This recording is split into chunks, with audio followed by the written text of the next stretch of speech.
sisters are all trying to plan Thanksgiving food, and I'm like, I don't care about Thanksgiving food. I know that right now. Sign me something, right? What do you do for Thanksgiving? Go to the mothers. Oh, yeah. Nice. Every time, every year, it's like a tradition. Every other year. Do you do it with your husband's family too? No, well, not Thanksgiving. And then we'll celebrate Christmas at a different time. So we don't rather usually do Christmas. Oh. Well, that's good. Do you guys have any little moments where you share memories of your? So We'll talk about things, yeah. I think that's good. Yeah. All of it is very good. Yeah. I have my mom's Christmas cactus downstairs. Christmas cactus, what is that? Being like crazy. You know, it's actually my grandmother's. Like it's lived that long, like a real thing? Yes. Oh my gosh. And it's full of sheep. It's full of sheep. Do you feel pressure to keep this in that? Think about that issue. I mean, it's just on the. So. That's where it's my mom. Yeah, it's a really great saying, love you. But I'm not here. You want to oh, back and you put it. Hi Hannah. Hello, how you feeling? Like a house. How are you? Not pregnant, which is wonderful for me, so. I know, I'm like a wheezing. I'm so I sorry. got 2 weeks. Today's like my last day to get out of the house and get a bunch of stuff done, and Yeah. sorry for my casual, I'm officially not wearing pants. You can come dressed however you want at this point. Oh my goodness, yeah. Might get put on bed rest tomorrow, have some are we live right now? I don't know, because I was talking to, this is one of our applicants, David. We're live right now? Oh, great. And then it was recording me and saying, speaking right at my computer, I know, yeah. Speaker, high blood pressure Oh. Okay. And are you feeling the effects of it, or just when they test it, it's high, but you can't tell? just when they text it. Okay. Yes. Okay. It's so nice, this is, David, this is just a resident who likes to come to our meetings. How do you like that? I know Becky Lindsay, one of my neighbors, comes along. Yeah, yeah. It does come a lot, that's true. So you don't But if you're willing to come even when you're at the tail end of a pregnancy, you're a special breed. Yeah. That's Yeah. real commitment. It's a real commitment, it's next level, for I would sure. like to know what's going on in the city. Yeah. You know, one thing I'd like to work on in the future is, I've been watching other cities and they have a split screen. So you can see what's up on the board There. and then you can see the people talking. I don't know if that would work for us because we have so many camera angles. When you're at home, it's not the same because you can't see what's up on the board. Right. So it's like, coming is very different. Being physically. Makes sense.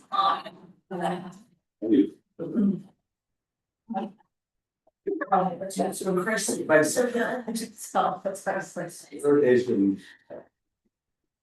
Especially with some. Okay, so. You're. This state little internet wise. You can pull. So do you usually? Like that, pull this, oh yeah, you. Just that week after Christmas, like over the years, yeah, that's been our tradition. Just that gives Joe's family. And I assume you know, but we have a plan to share. Very sweet. Yes.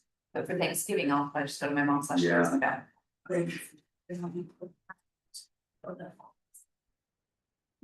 So I will try and probably.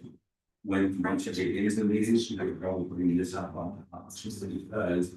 Give them, and out to that board.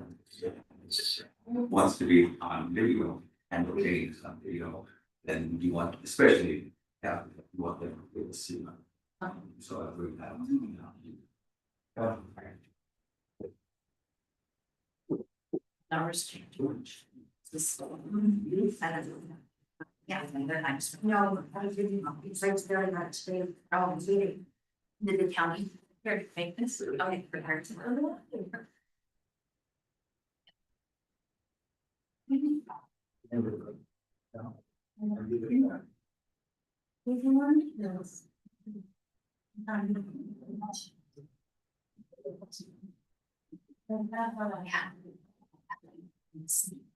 And some of the best that I've ever seen. I brought my shirt just like in great. So. I had some.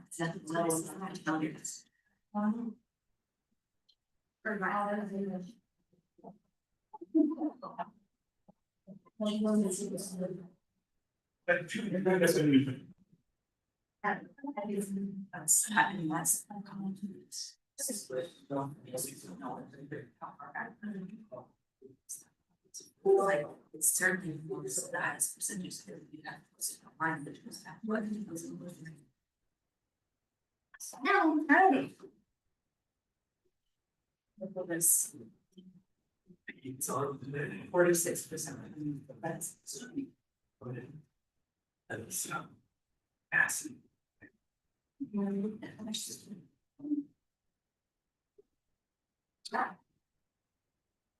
So who, how many, what number did they use for, did they use all the registered voters or active registered? So this.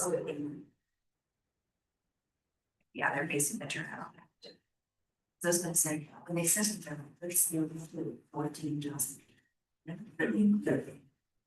So 12,000, so they're at 12,000. Wow.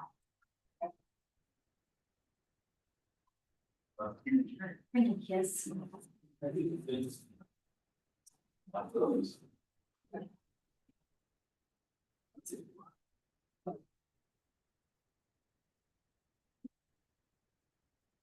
Okay. So easy.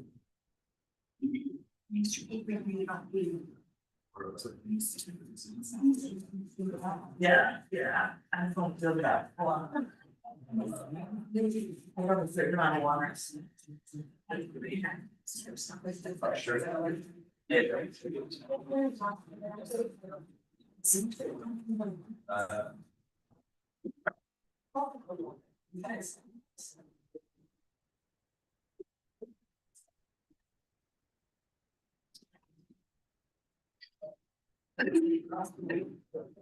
That's not.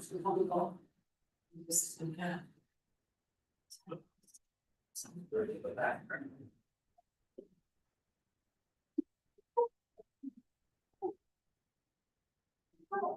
I've seen that so nice. Well,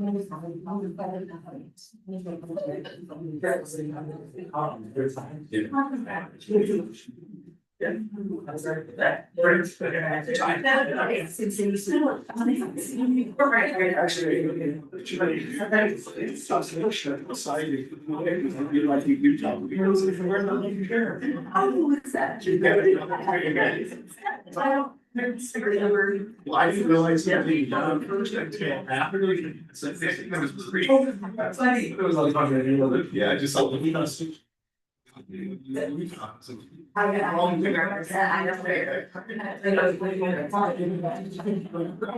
But so I'm gonna. I got it. Yeah, that's fair. Hey, it's on a big shape, it's good. Yes.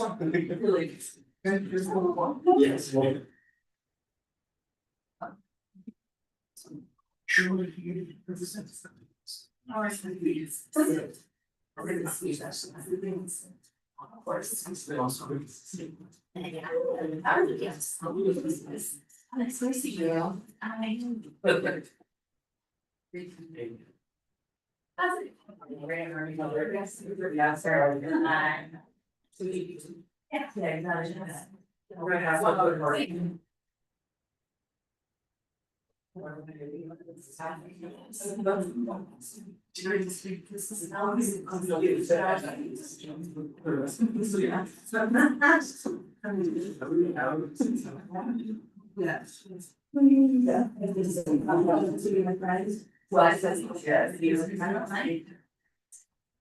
Right.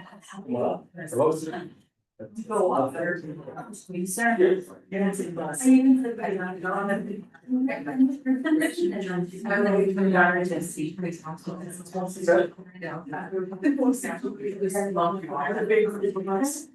It's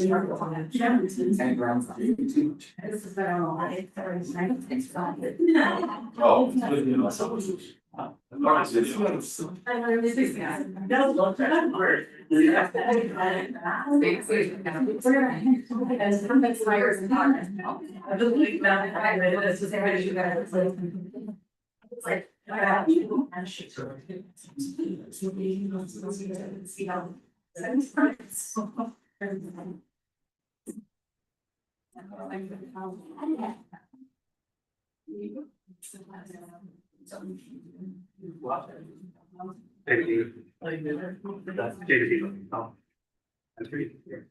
As well.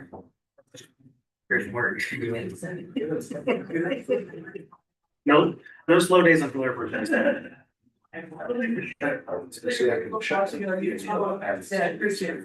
So someone's. Shut down. Get through. Yeah. It's been a struggle. I was a few years ago, I was a contractor on the police, so we were up there. Right. And, yeah, that's why I was constantly. Yeah, regular. So the daily reader. And so we worked. I don't know if we started, but it's we keep working. Yeah. We were probably two so it's fine. Did something to check. Yeah, it's been going. Yeah.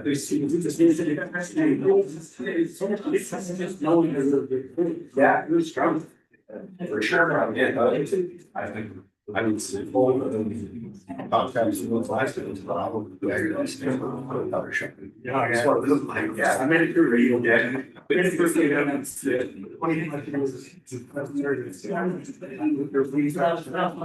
Every single one. Yes, it is, every time. Every single one, no matter what.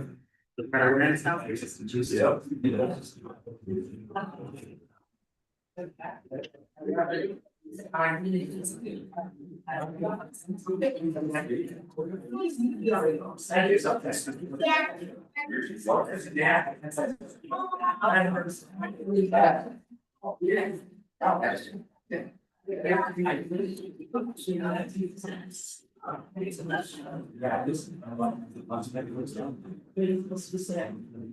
So that's. Oh,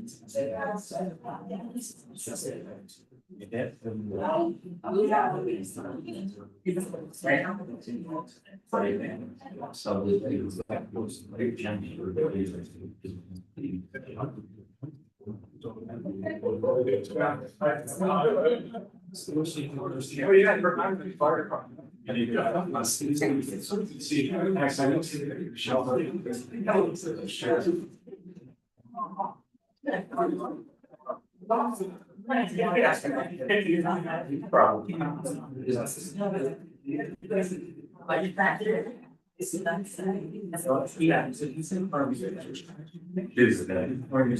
It's oldest practice.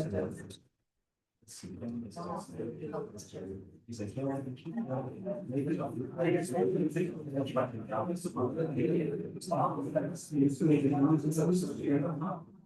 yeah, it's hands now.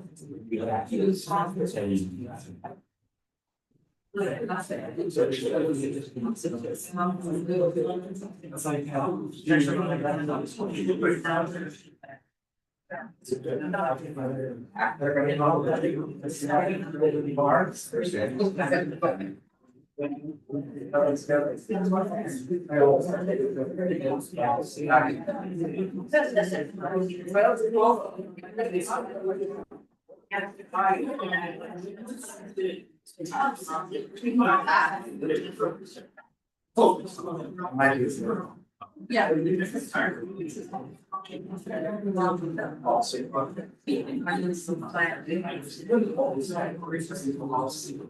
Yeah. How are you?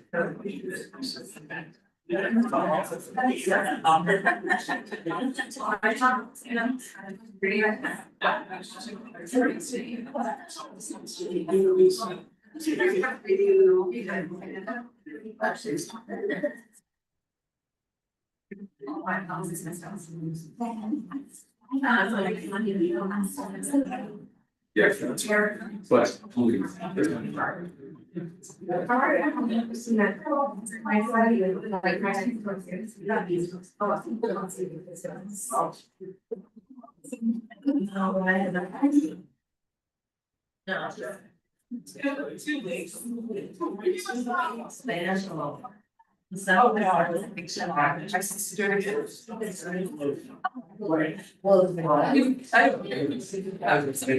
You can just change it on a white round. Yeah. You know whose turn it was? You want to be. You want the better.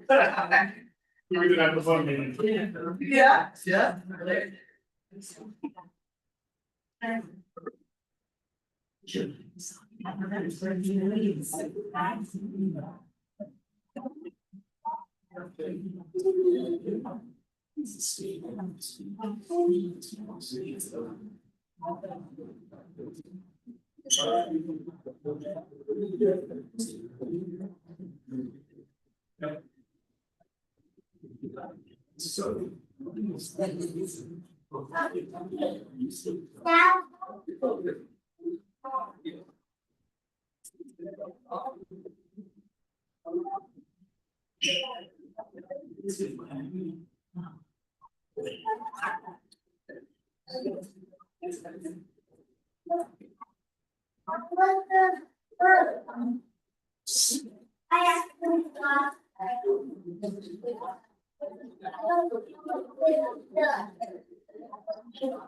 Welcome, everyone. There's plenty of room up front if you can't find a seat.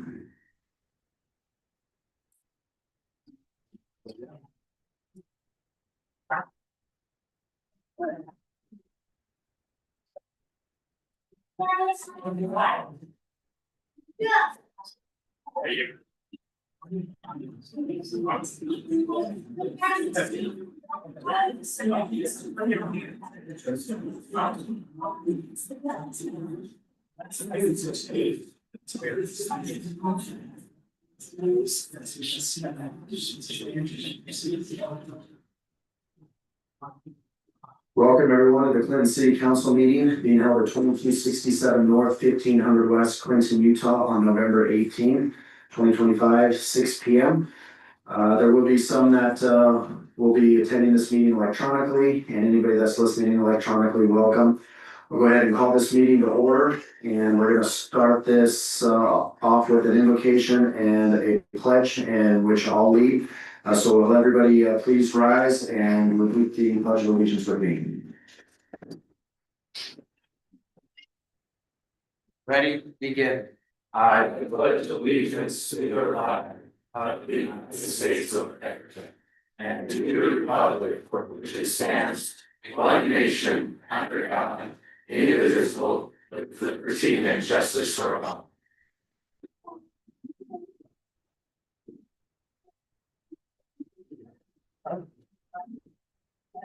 Our Father in heaven, we're grateful that we can gather together as a Clinton City Council and community this evening, especially that we have some new police officers coming to work in our town. We're grateful for them and their sacrifice and all of the hard work our staff puts into everything that we do. Please guide us, lead us, help us to make the decisions that God would have us. We're grateful again for our military. Please watch over as we get them are deployed. Also to please bless and bless this Thanksgiving season. that they'll be able to have what they need and help us to give of our substances as often as we can. Again, we're thankful for the opportunity we have to serve our city. Please bless it, and we say this in the name of Jesus Christ, amen. Amen. All right, our first So- item of business tonight is. We can't get it, so gonna I'll be home tomorrow at Officers 12:30. This is going to recognize the newest police officers So what joining time are the you city guys? police force, and I'll turn that over. Oh, sorry. Roll call. Getting ahead of myself. Spencer Harvey. They'll come pick us up. You're right, Brandon Stanger. Gary Tyler. And we Okay, have three I can council turn around members. and drop you back. But since it's there at 12:30, we're home at 1. I guess you need to be there at 2. We do have a forum, so we'll move now then to our first item of business, which is the police officer swearing in. Chief Stoker. On up.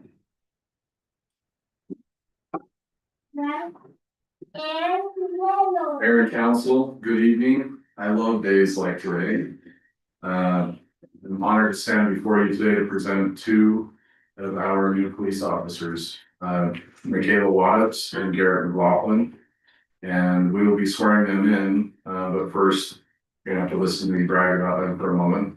We've been very pleased with how they've presented during the hiring process and through their time in the academy. They definitely have been impressive, not only through their intellect, but through their desires to serve, and everything we were able to find out about them through getting to know them as well as their background. And so they seem to be exactly the type of people that we want, not only as police officers here, but as part of our community and working for the city.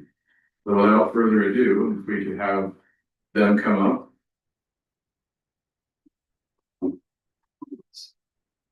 And just how this will go, I know we've done this a few times, but we'll administer the oath of office, and then we will have whoever it is that they've asked to pin their badge to come up and pin their badge.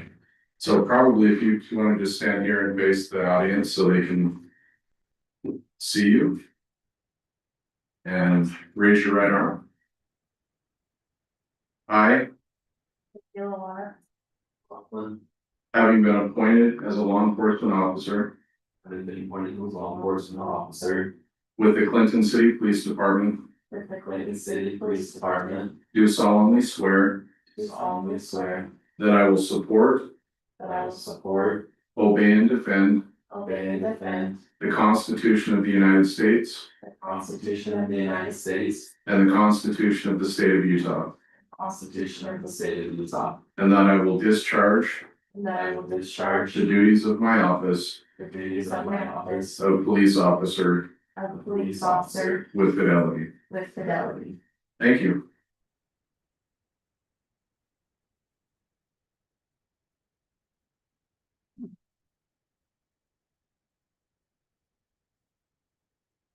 And Chief, if you'll have them introduce you, they're gonna have pin the badge. Like to come and introduce you. I am having my dad, Jason Wilson, we would have that for him today. And then I'm having my girlfriend Eddie do it, so.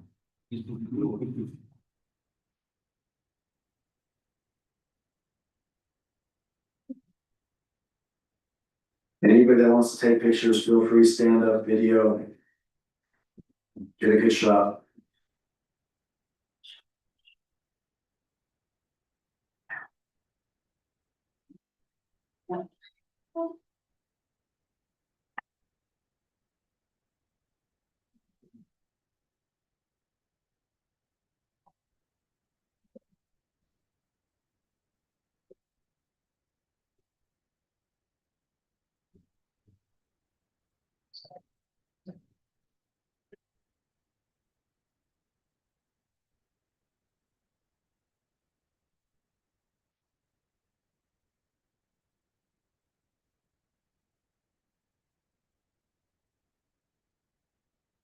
Stay up there, we're gonna come down and take a picture with you guys too.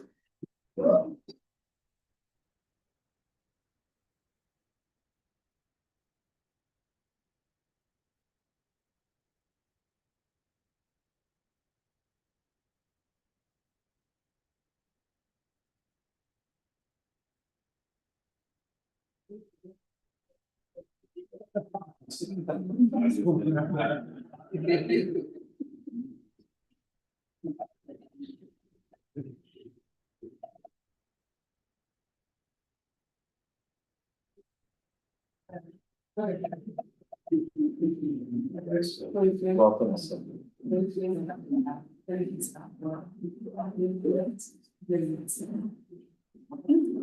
Mayor, can I do one thing real quick? Yes.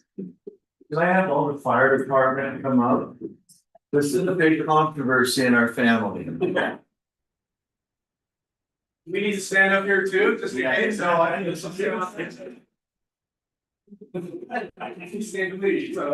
I have a story to tell you. So stand in the middle of all the fire. You're okay. There you go. That was his final. You guys need to take a picture since you're already all up here. All right. Well, you can't see. Okay. That's all. It's not a window, so you just get that it's. There you go. There you go. Okay. So there is a quick story. The chief is interviewing her for a final interview, and he's like, okay, so my last question, I gotta just ask. Why police when you've been fired your whole life? And she's like, one fire person is enough. And then she says that police is the real first responders, and that really hurt me.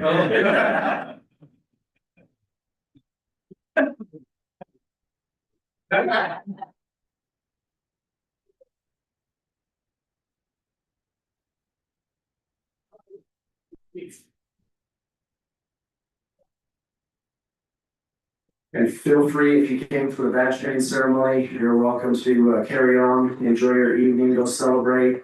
And we hope we'll always be safe here in Clinton.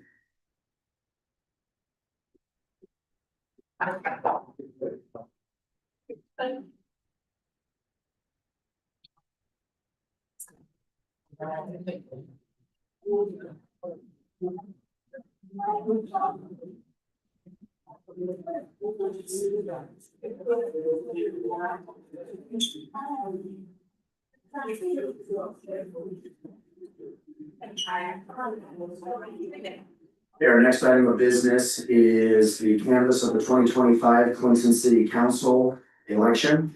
We need to convene as the Board of Canvassers for the 2025 municipal general election and adopt the canvass results of the 2025 general election. Lisa, is there anything you'd like to go ahead and say to this item? Yes, I have the official canvas report. We contracted Lewis County to conduct the election under my direction and support. And they have provided us the report. I have it in my office. I will also put it on the city website. And we had a total of 5,372 ballots by mail. We had one person early voting, and on election day, we had 237. And there were 17 provisional ballots. And so we had the active registered voters is 12,202. Ballots cast 5,627, which is a 46.12% total turnout. And I have the winners of the election: Marie Doherty as mayor, Adam B. Larson as city council member, and Chris Hansen as city councilman. Thank you. And so do we need to do anything special to convene as the Board of Canvassers? Okay. Any questions from council or the canvas?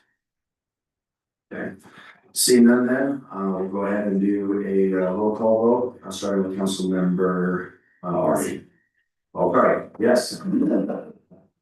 Really excited. Okay, yes, we do need a motion to approve the results. I'll make that motion to approve the results. Okay. Is there a second? A second. Okay, any further discussion? All right, then we'll go ahead and roll call. Yes. Yes. Yes, Jamie. Dane? Yes. Ed? And then I'll pass this down as we discussed. Congratulations, great job, Clinton. I think that's our highest turnout score we've ever had in probably city history, so well done. All right, our next item, which is probably what most people are here for tonight, is the interviews for the vacancy on the Clinton City Council. We've got a group of people that are gonna go ahead and speak to a few questions that we've given them ahead of time. They'll each have 3 minutes to answer the first question. And we're gonna draw numbers as far as the order goes. After which, they'll go in reverse order for another question, and they'll have 2 minutes each for that. Amy, do you mind being our timekeeper? Okay. Unfortunately, our nifty time clock has run its course over the last 4 years and is out of batteries and they're non-replaceable, so that'll be a new item in the budget going forward. Just to get started, so that everybody kind of understands how the process will work. The state code is pretty particular on how all of these things happen. There has been one change since the last time this went before us, and that is the person who's resigned can also still come back and vote. So we have Austin Gray with us today. He'll be able to participate in that vote. We'll bring him up shortly.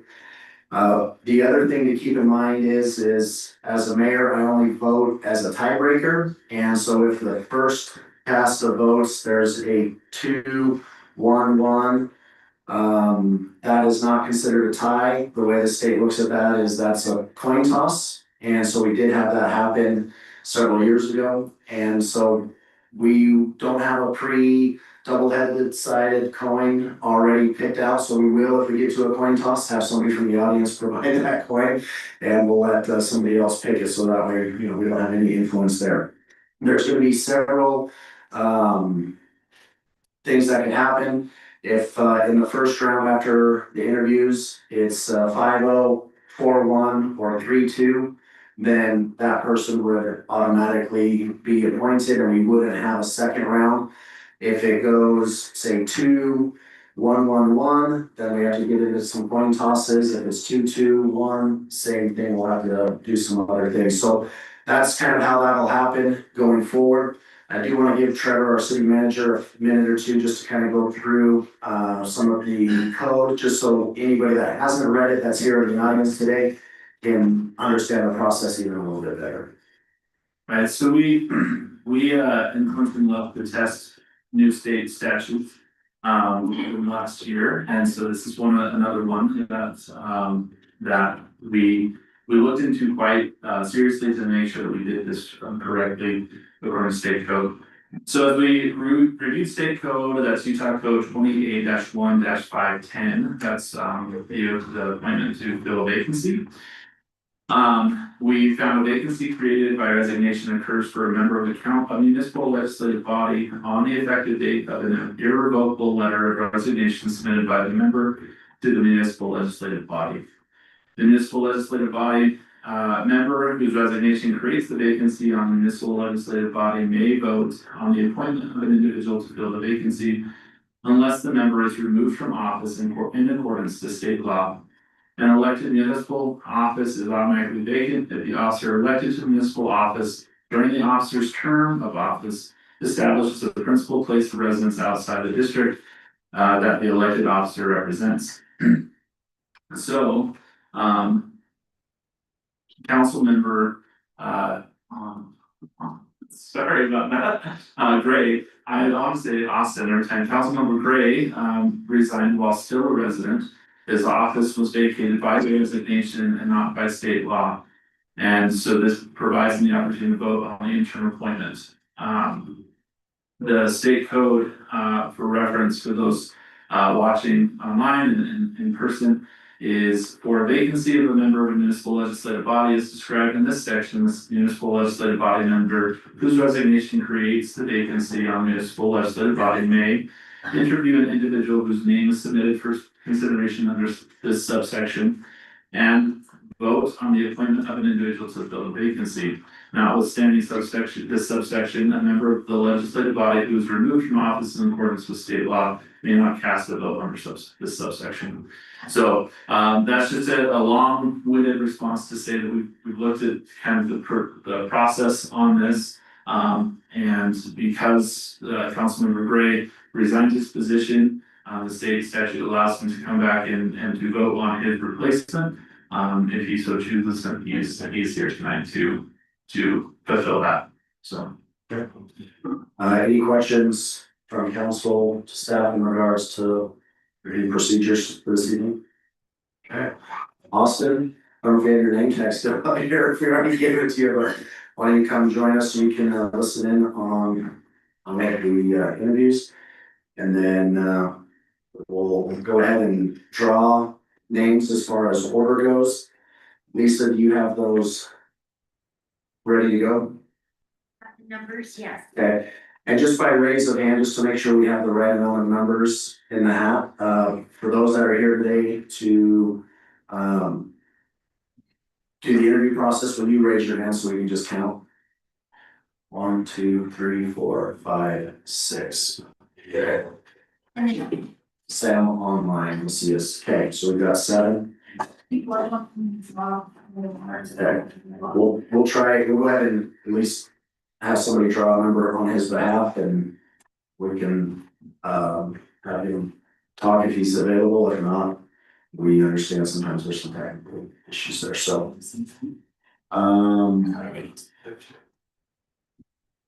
We had 8, because we had 9 and something. Do you want to have him come up here?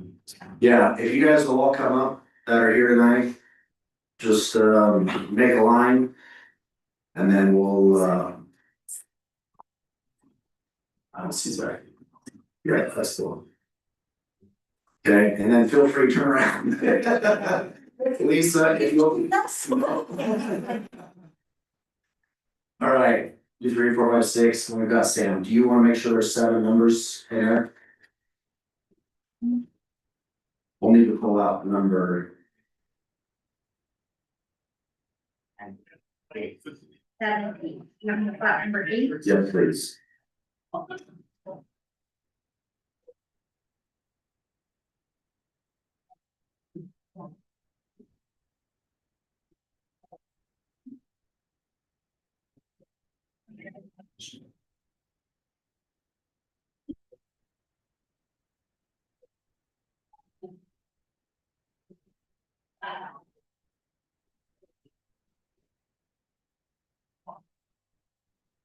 This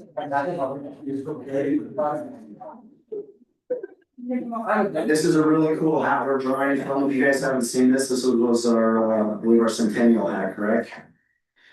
Okay, Chief Polson, if you'll come up and draw a number on behalf of Sam Macias.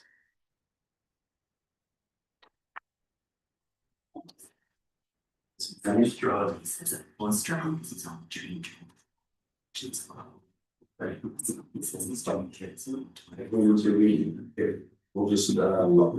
number for him, and when it's his turn, you can just call, and then we can just put it on speaker. Okay.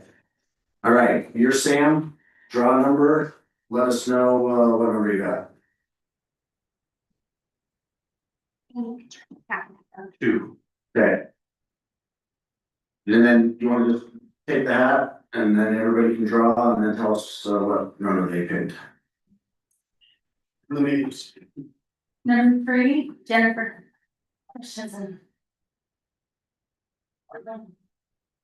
Big old number 1, David E. Ready. Number 5, Time what? Number 4, Chandler Weissider.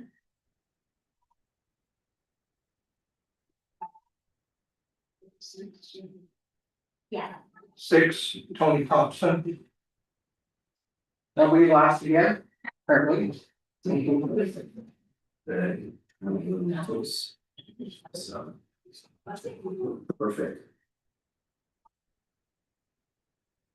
Has anybody heard from Zach? He's on his way. All right, you guys are welcome to take your seats, and we're gonna just try to reach out to Zach here real quick. Singham was number 2.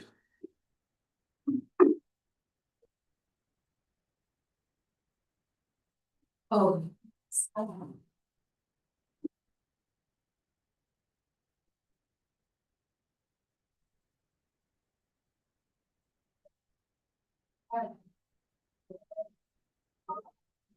You guys patient, we'll make sure that everybody has the equal opportunity in case somebody got stuck in traffic or something else. I'm gonna do this. Email Sam if you can call in. Well, I just, You did, okay. Okay, all right, we're gonna go ahead then and move forward with the numbers as presented. We've got David Dean, number 1, Sam Macias, number 2, Jen Christensen, number 3. Chandra, and it's pronounced Weisbecker, right? Number 4, Ty Moore 5, Tony Thompson 6, and Trent Williams 7. And Zach, unfortunately won't be able to participate. He's not the first guy in Clinton to miss an interview. I actually applied for the city council way back and had no clue and missed that I was supposed to come to the interview too. So Zach and I have something now coming. All righty. So the first question, sorry, I don't have the piece of paper in front of me. Lisa, do you have the questions so we can just read it for the audience? Of the question we mailed out to everybody. I do. Okay. Can I steal it for just a second and then I'll give it back? So again, this is a question that we wanted everybody to know ahead of time, just so they could be prepared. It just says, please introduce yourself along with any qualifications. Please share your thoughts on the areas in which Clinton is succeeding, as well as where it needs improvement. What city laws, programs, or activities do you feel need to be revised, updated, or enhanced? So you guys can kind of take that however you want. And we'll go ahead and start with David, and then timer. Do we have one showing up on the screen up there, or is it just in the back? Okay. I'll just write on the back of these real quick, a 1 minute and a 30-second, just so that way I can kind of put that up for you guys so you can see. And then you're welcome to come to the podium. Good evening, Mayor and council members. My name is David Dean. I'm a 20-year resident of Clinton City. I have multiple bachelor's degrees that include criminal justice, psychology, a smattering of others that I gained while working at Weaver State University for 13 years. My degrees also created a wonderful opportunity for me because I got to meet so many wonderful people. People that also the reason I was speaking, it's not my forte, honestly.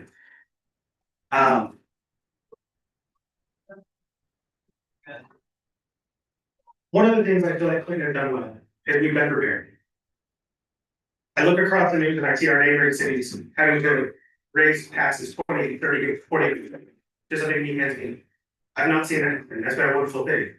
Unfortunately, high taxes also trickle down to residents when we only get a 1 to 2% increase in our salaries per year. Some of the areas which I would think that Clinton can improve is we could suspend temporarily beautification projects. Flowers along roadways that are under construction are of little value. They are a waste of resources when we could be placing that money into code enforcement. There are tons of homes, abandoned cars that are neglected, and if we could use those resources that we use for beautification towards code enforcement, we could potentially generate revenue that would allow Clinton City to not require funds to be raised in the form of taxes. One of the areas that I do feel Clinton has lacked is objectivity and subjectivity. Everything we do and say is subjective. And in this room, when we speak about things like housing projects, taxes, everyone's view is subjective. We can't let that be the case going forward. It needs to be objective. It needs to be an agreed upon definition that creates unilateral and 100% guarantee that we are all on the same page. That I think will allow Clinton to move forward and have less tension between residents, the council members, and also within the residents themselves. That's a very nice thing. I am a veteran. I've been around the world. I've seen a lot of things, and Clinton has always been. And I hope that if you give me an opportunity that I can work with each and every one of you to make sure that Clinton stays what I view is the crown jewel of Davis County. There are cities out there that strive to be like us, because we still do have open spaces, we do have still green spaces. And unfortunately, I realize that this can happen, that the green spaces will go away, the farmland will go away. Progress and growth is inevitable. I just hope that we can manage that in a way that our children still have green spaces, that Clinton does not become a concrete jungle of urban development for the sake of development. Thank you. Thank you. Okay, we're gonna try to get Sam on the line here, so please be patient with us. I hate public speaking. I'll do it. Trevor, do you want to try calling in, and then you can just put it on speaker next to the microphone?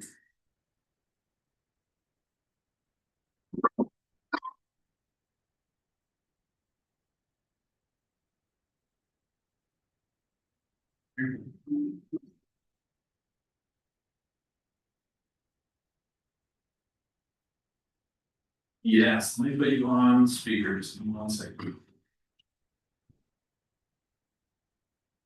Okay, Sam, can you talk?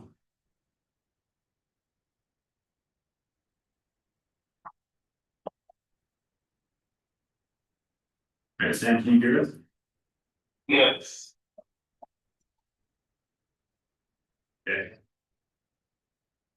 Hey. Sam, we've gone ahead and reminded everybody the question that was emailed out, and so you'll have 3 minutes to go ahead and say a little bit about yourself, any qualifications, things you think are working well in Clinton, not so well, and anything you'd change. So we'll go ahead and just sorry to interrupt because you can't see a timer. I'll just let you know when you have a minute and then 30 seconds left. All right, thank you. All right, so good evening, Mayor, council members, and everyone there tonight. My name is Sam. It would be an honor to be considered for the city council appointment. I'm really just driven by a strong desire to serve others. My entire life I've wanted to be involved in government because I believe in strong communities are built when people feel heard, supported, connected, and I've seen too many families leave Clinton because they feel unnoticed or misunderstood. And that has motivated me to step forward and help make local government even more accessible and just responsive to every resident, like I've seen in the past, but just continuing that. Currently, I serve as the chair of the Davis County Library Board of Directors. I serve on the Clinton Rep Tax Committee, and I have served on the Clinton Elementary Community Council, which was amazing.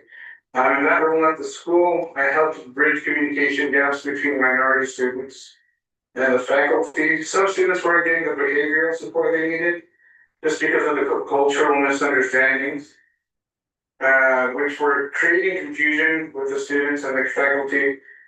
Sharing those perspectives has helped the school adjust plans and they're better, and they have been able to better serve their students. And that experience has solidified my belief that representation matters and that diverse viewpoints strengthen our community. Right now, I think that Clinton's doing so many things well. Our parks, our public safety, our community togetherness, and especially our transparency. That's something that I really appreciate. And as a resident, my favorite thing is that our mayor and our council are really just an open book. And anybody can ask questions. That kind of trust isn't really common in every city. And I want that help I wanted to continue and help that tradition to grow. The biggest concerns I see are the housing pressures, our rapid growth, and the fear just surrounding tax increases. Many people want no growth and no tax increases, but really, I don't think that those can coexist. Growth, where done responsibly, is what keeps taxes manageable. So I believe that the community, after getting clear information about why growth is not only necessary but beneficial, will understand that better and be less afraid of certain changes that may need to be made. And we can communicate that clearly to them. I also think we can show these things like, what was that? 30 seconds. Like code enforcement, and basically just to finish up here, my experience in the school system, is just key here, and just first to graduate and my family, I have a huge belief in education, so I want to do that. Clinton's growing, our identity is shifting, and I believe that I can help with that. Thank you so much, Sam.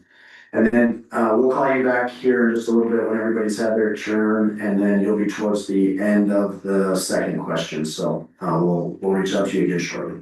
Do we want to leave him on? Is that a possibility so we can hear what's going on? Keep it. That's the option to watch on YouTube and then you can call them back as well. It's up to you, Sam, on what you'd like to do. So. I can try to do Zoom, otherwise I'll just wait, it's fine with me. It is on YouTube as well, if you want to go stream it on YouTube. Oh. Okay, I'll try that out. Thank you. Okay. Our next person, Jen Christensen.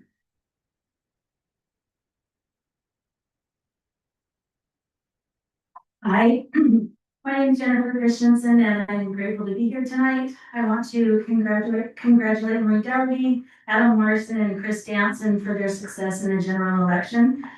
As you know, my campaign for the city council seat fell short by a very slim margin. I also would like to thank the 2,459 voters who cast ballots in my favor. I'm well qualified to serve on the city council. I have an undergraduate degree in political science, and I've been involved in local and state governments for many years. My past experience includes working at the Utah State Capitol, coordinating media and volunteers for a congressional campaign, and serving as a county and state delegate. Currently here in Clinton, I'm a member of our planning commission and a member of our general plan update committee. And I appreciate these opportunities because they've given me firsthand knowledge of planning and zoning regulations, development guidelines, city ordinances, and most important, public opinion. What sets me apart as an applicant for this position is the breadth of experience I have. As a licensed clinical social worker, I listen for a living, and I help my clients address challenges in their lives from a strength-based, solution-focused perspective. I believe in collaboration, respect, and seeking the greatest good, and I manage programs and budgets with integrity. During my recent campaign, I heard the public voice loud and clear. Our community is tired of discord and infighting. We are worried about taxation and development, and we want to protect Clinton City's welcoming small town feel. The administrative changes in our city over the past couple of years have allowed us to operate more efficiently and more effectively.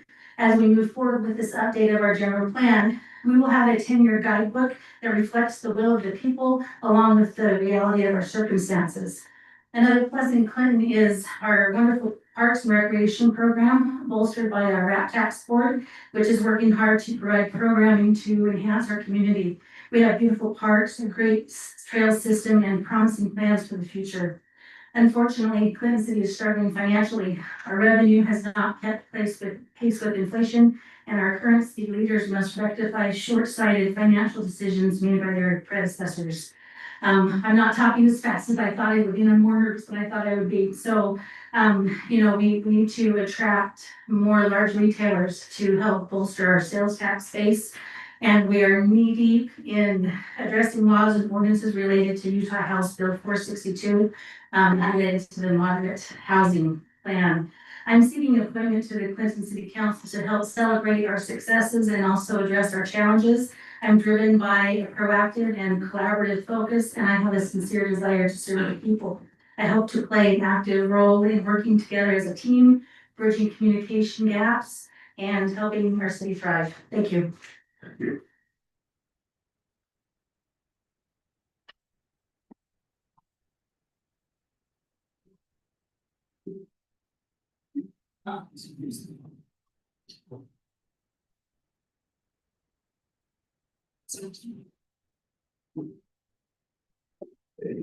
Chandra, you're up.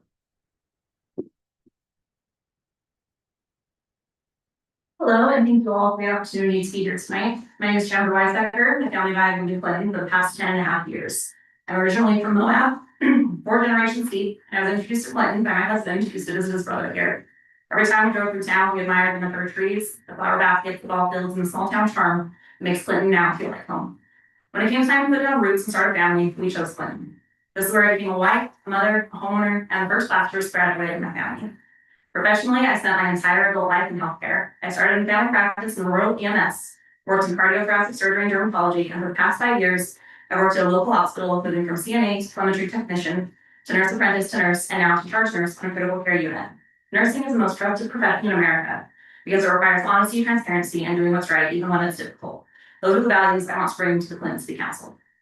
In the hospital, we have something called a rapid response.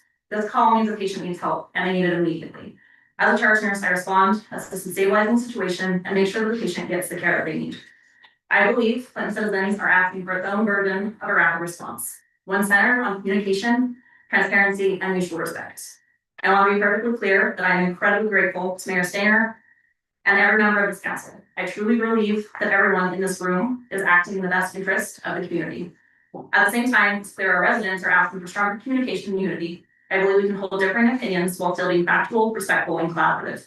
My work requires staying informed on the latest research, policies, and best practices. I plan to bring that same level of preparation to city government, asking questions, doing the homework, listening to residents, and advocating with the same dedication I use to advocate for my patients.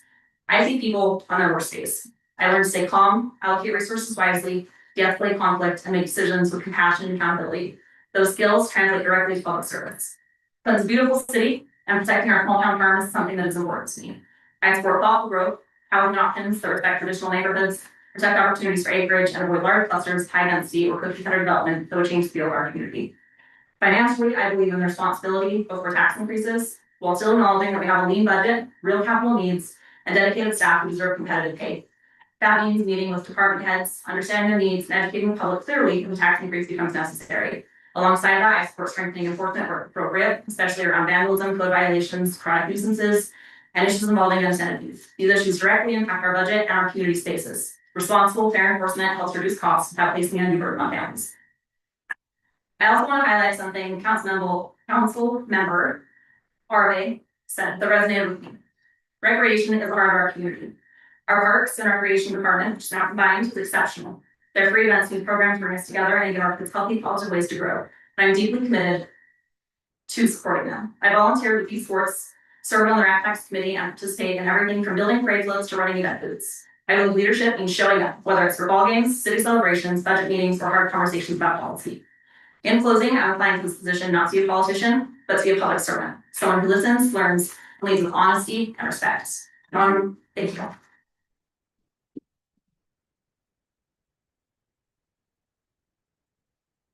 Okay, I'm Warren.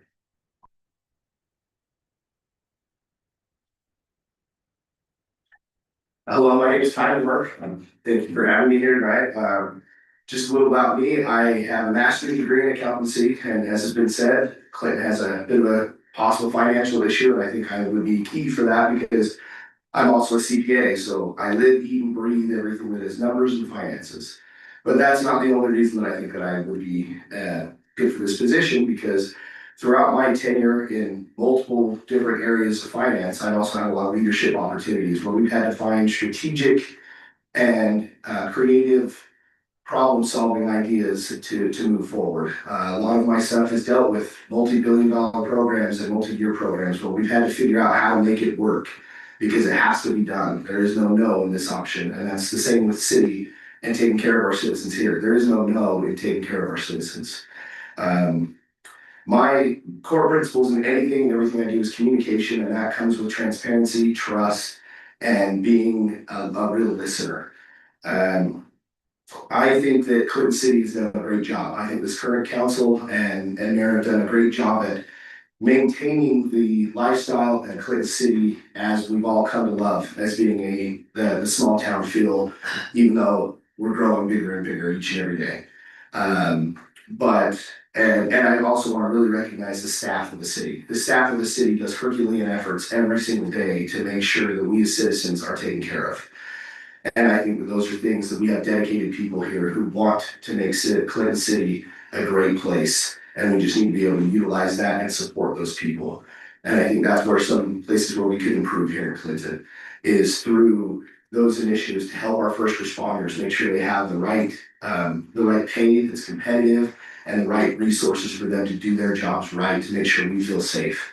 I believe that being able to maintain our public works, the things that make the city run, that everybody takes for granted, but we all need and use every single day, that we need to be able to support them and provide them, especially with these major road construction projects going on. All of our surface streets are going to be getting worn down faster and faster as we move away from the big roads that are getting construction for years.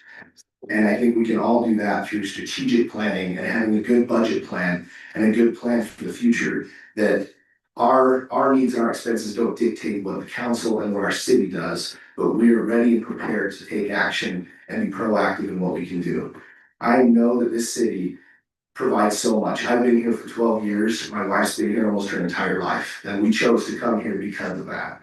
And I know that through open, honest, clear communication and citizen-centered services that we can provide, we can do that for our citizenry and make Clinton continue to be the great city that it is. Thank you.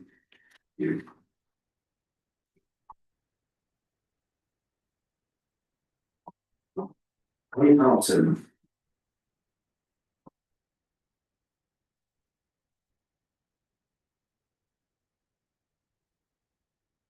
Good evening. I wasted a little tender this evening because of surgery I had on Friday, so I'm still recovering from that. I've got wounds in my hands there, so apologize for not having a tie on. I thought if I asked my wife to put something around my neck, we'll tighten it up. The other end I'll be on the limb somewhere, so apologies. Appreciate being here though, so. My name is Tony Thompson, and I've been with me a track record of 21 years of service on the planning commission.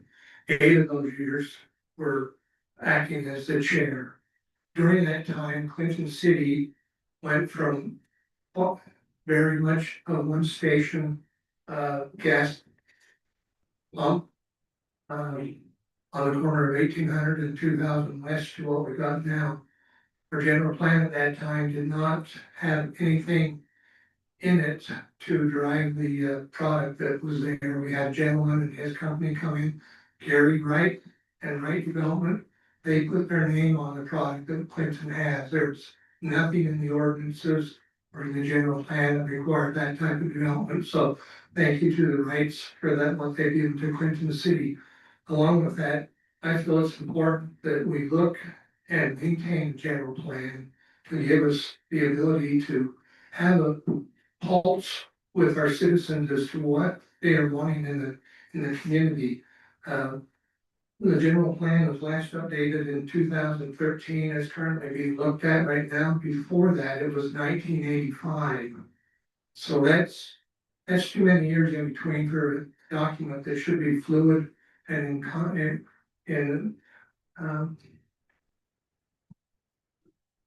giving us the look that the citizens want. It's the citizens' plan. It's not our plan. It's our plan as citizens, so that we know what the city's going to develop with.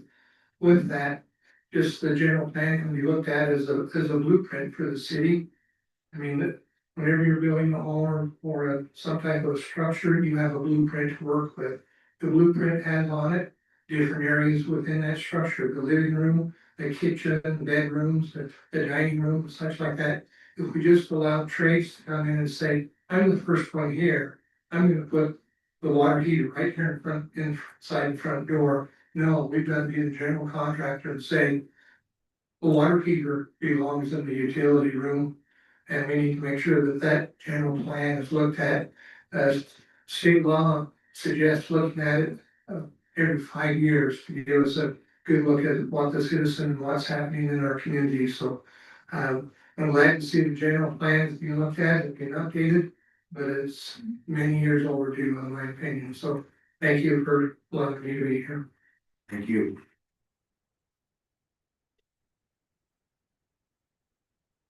Hey, Trent, our last and then our first. Good evening, council members, mayor. My name is Trent Williams. I am a professional land surveyor, so by trade, I live in city ordinance and city code. I have sat before city councils all over the Wasatch Front. And I think that uniquely makes me qualified because I've sat in front of you guys and testified my opinion to zoning changes that are happening. But I have a unique perspective on what does and does not, or has and has not worked in other cities. As a professional land surveyor, my primary role deals in boundary law. That's what I'm licensed to do by the state. There's a model that I live by, strong opinions loosely held. I joke that half my job, I act as a therapist, because boundaries, properties, they matter to people. We see that in the recent election here in Clinton, in the referendum that happened. And it is important for us to recognize the voice of the citizens and what they want to be heard and felt and be part of the process. It's also important for us to look at all the facts. So when I go do a property survey, I go out there, I look for the original monuments, property corners, the old plats that date back to even statehood, the original deeds. I've held them, been in the county and held those, looked at what made property. I've done that here in Clinton and chased those property back to the original owners and the history that Clinton holds in it. I had a really unique experience just yesterday. I got a call from a landlord that didn't agree with the survey I did. I said, great, prove me wrong. Let's go walk it. So this morning I grabbed one of my crews, we went up to Mountain Green where this property was, and we walked it. The original plat dated back to 1988. We held that old plat in our hands and I walked it with her and her husband. We discussed the evaluation that I made in order to determine where their property was and respect their rights as homeowners and property owners because they felt trespassed upon, not only by my survey, but by the neighbor. And the wonderful thing about that is by the time we got done, we came to a consensus. We mediated, we understood each other. And so what I believe we can do as a city council is work together to understand each other, to hear the outside voices, the citizens and residents of Clinton and what they need. But one of the hardest tasks we have is to educate ourselves, use our experts, people like our city finance, city plan, city manager, city recorder, and have those voices heard. We have to manage all those different pieces and all those different voices. And then we have to then, as a city council, come up with a decision that's best for Clinton. One of the hardest things is sometimes that's not going to align with what everybody wants. And when that happens, we have to discuss and be open and transparent and help them understand why we make those decisions we do and show them all those facts. But hopefully, by getting all those voices in, we're better prepared to make better decisions. We need to carefully plan for the future of Clinton, what we know it should be, what we want it to be, and what it can become. We have to balance that with, again, the voices of the residents, the requirements of the state, and balance all that. So that's what I've got to answer those questions there. Thank you. Right on time, I guess. Yes. Okay, take a breather and I'll go ahead and put everybody in on the second question we're gonna do. This will be in reverse order. And then this will be a 2-minute answer.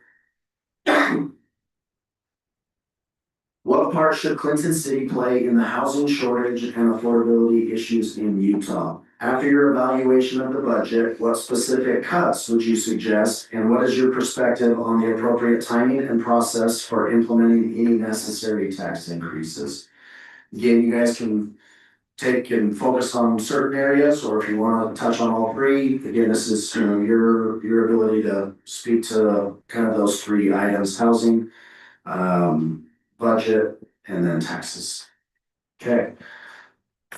Before you start though, I gotta make sure we're getting our timing back because I gotta change it from 2 to 3 and then make sure I've got my 1 and 30 minutes going. Yep. Okay. Trent, you ready? Yeah, I'm ready. Let's do this. Hey. Okay, so I want to touch, I did a little bit before about the zoning. We are being mandated by the state to address affordable housing or attainable housing or whatever word we want to come up with to address that. The truth is we keep having kids and we keep growing and we've made Clinton great and people want to stay here. And that becomes a problem because we've got to fit them somewhere. The Ken C. Gardner Institute recently released a study where they predict by 2035, Davis County will be out of green space, green buildable developable space. Clinton holds a majority of that open space. So we need to be ahead of the game, be proactive and agile in our planning and our general plan so that we can not be dictated by the state, but be dictated by what we want to have happen in Clinton. The second part of the question about the budget, that is a hard thing to do. If my wife or I were to lose our jobs tomorrow, we're making cuts and we're making sacrifices, right? And if we didn't receive the tax increase that we were hoping to get this time, we've got to look very carefully at our budget. We have to look at places where we can temporarily cut. Maybe it hurts for a little bit, but then we've got to plan for the future. And so my belief is that it's not just, we're going to plan year by year by year of what we're going to spend. We've really got to buckle down as a council and plan for the next 5 years. Just like our general plan for housing and for zoning, we have to do the same thing with the budget. We have to be proactive in understanding that things are going to cost more. That's just the nature of the game. Inflation keeps increasing and we have to go in lockstep with that. So does that mean raising taxes? Perhaps. Does that mean cutting non-critical services in the city? Perhaps, but we have to have a robust discussion about where we can sacrifice and where we absolutely can't sacrifice. And those areas where we can't sacrifice are definitely the public safety, the fire, EMS, police, and some of the critical systems. You might have, thank you.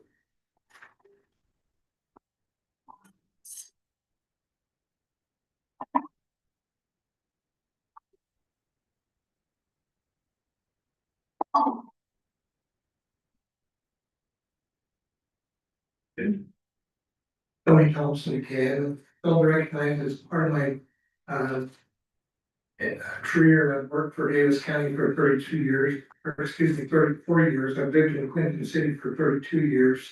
I've been a property manager for Davis County, so I'm involved with real estate transactions on the county level, dealing with a lot of information. So the one thing that I'd like to kind of bring about is some MLS statistics I pulled off today. I'm a licensed realtor, I'm a licensed mortgage lender, and also a licensed title agent. So the surveys and legal descriptions that was just before mentioned mean a lot to me, is to be in the recorded vault, looking at all the little documents and putting an opinion together, putting together a report. But on the MLS today, these are just Clinton City numbers, 45 active listings. They range from 315,000 to 1,100,250. So under contract, there's 23 ranging from 315 to 715. So 68 total MLS listings on that. 9 of those under contract, under 5,000. So last year there was 243 homes sold in Clinton City on the MLS. So I think the affordable housing or attainable housing is not necessarily the inventory and what's being sold, but we have an interest rate that a lot of people are locked into that are not making those moves that we were so much familiar with as people would sell and move. They're staying put. We have a lot of equity rich residents that have a low interest on their mortgage and they don't want to move out of that. So they would have to increase their outgo with their own funds. So with that, I think the state is looking at trying to mandate the local entities to help them come up with a state tax problem. I think if we look at the general plan, keep that updated, that'll be a local condition that'll generate and move the ability of the affordable housing, the local entity and the local communities will drive that trend. So Thank you. thank you.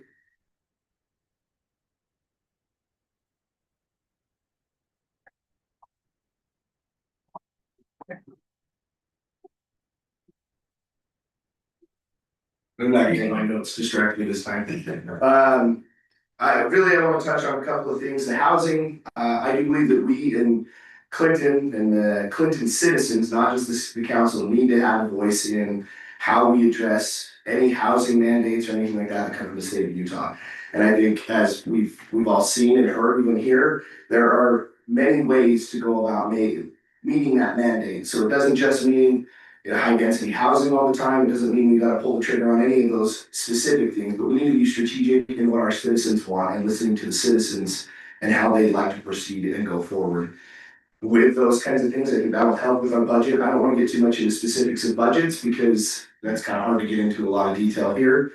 But on the taxation part of things, I do think that there are more ways and more options and creative things that we can do to help our possible budget deficits and issues as we go forward with our strategic plan. But especially the property tax increase that is permanent, I think is something that is in most cases a last lever to pull, not the first lever to pull. I do believe that if it is something that we're trying to cover that is, EMS, first responders, things that are going to stick around for a long time, then property taxes might be the appropriate way to help pay for that and help bridge a gap there if we have a gap in those spots. But for temporary issues, temporary things, or temporary shortfalls, I don't believe a property tax would be the most appropriate way to go about it. But I think there are strategic and creative ways that we as a council and as citizens can go about to bridge that gap to help us still be the city we want to be without overburdening our citizens and overtaxing and causing more struggles to those that live here, because it does hit the pocket of the card for young families as well as those that are retired and on those stable incomes. But I believe those are the things we should do. And again, it should be citizen driven, citizen first in a lot of our decisions. Thank you. Thank you.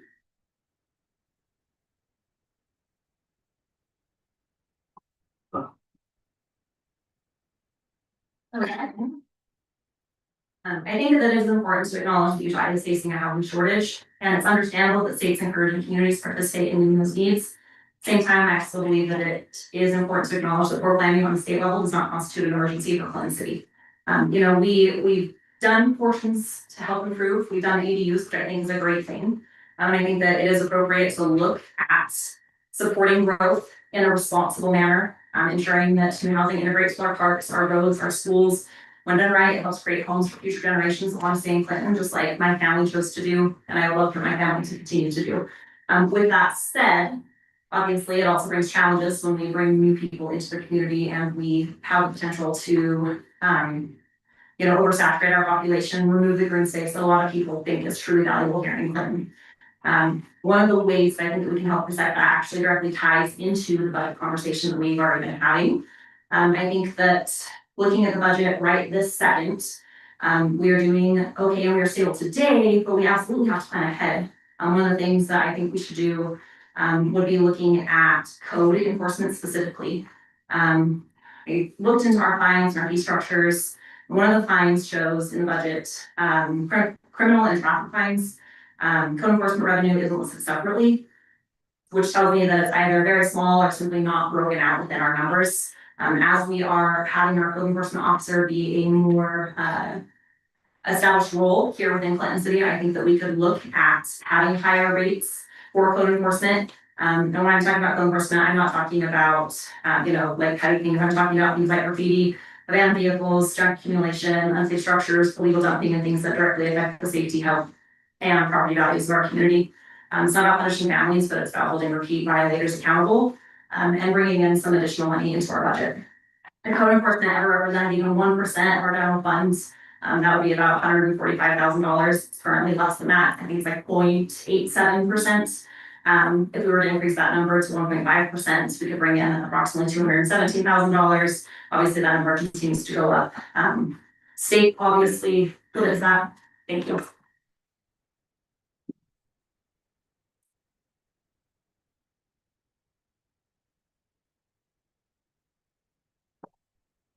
Jennifer, I turn my off or chin's up. Or and then Sam, yes.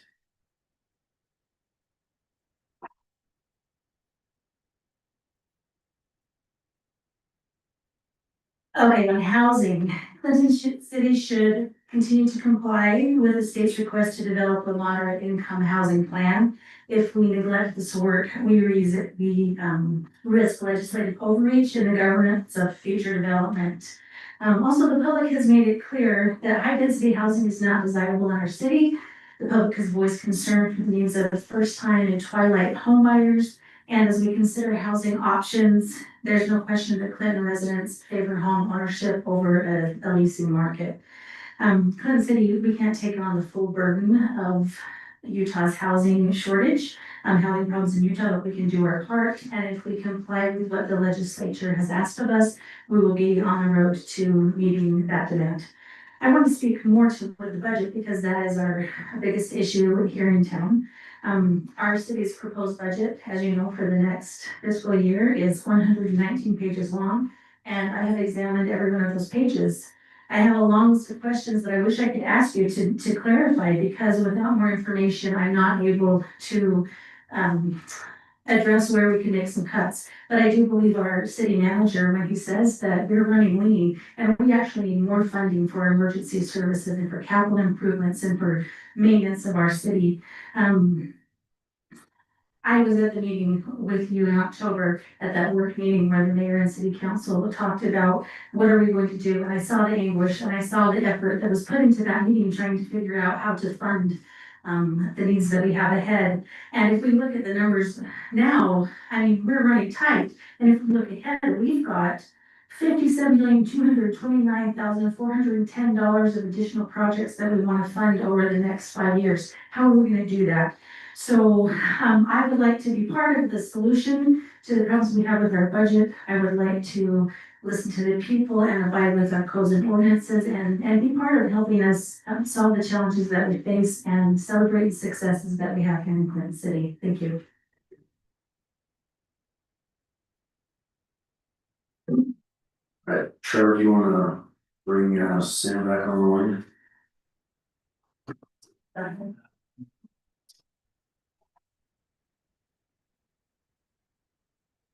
I do that, that's no way, it's not. I did do that.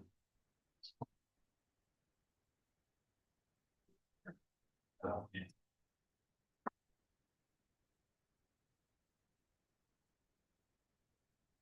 All right, Sam, you're up next. Thank you, Aaron. Yeah. Sam, do you need us to repeat the question or do you already have it? I've got it, thank you. Ready when you are. I'm ready. And this one will be Alright. 2 minutes. Thank you. I was listening on YouTube, so I don't want to repeat a lot of what other people say, said already.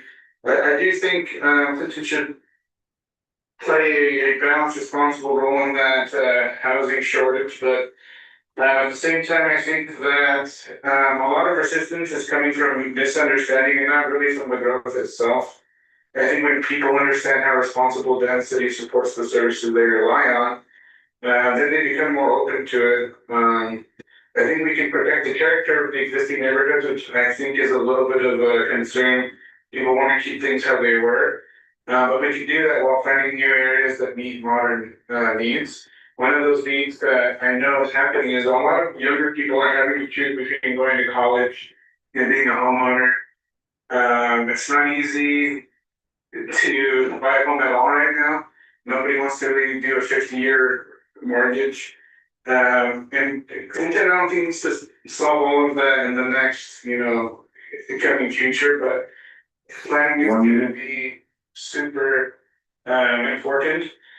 I want to just close this part of the taxation and budget cuts and tax increases by just saying, I came from really poor household.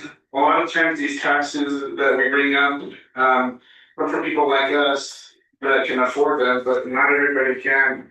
I remember having to go to RC Williams with my family to eat dinner because they had free hot dogs and just being embarrassed by the salespeople asking us if we were ever going to buy anything.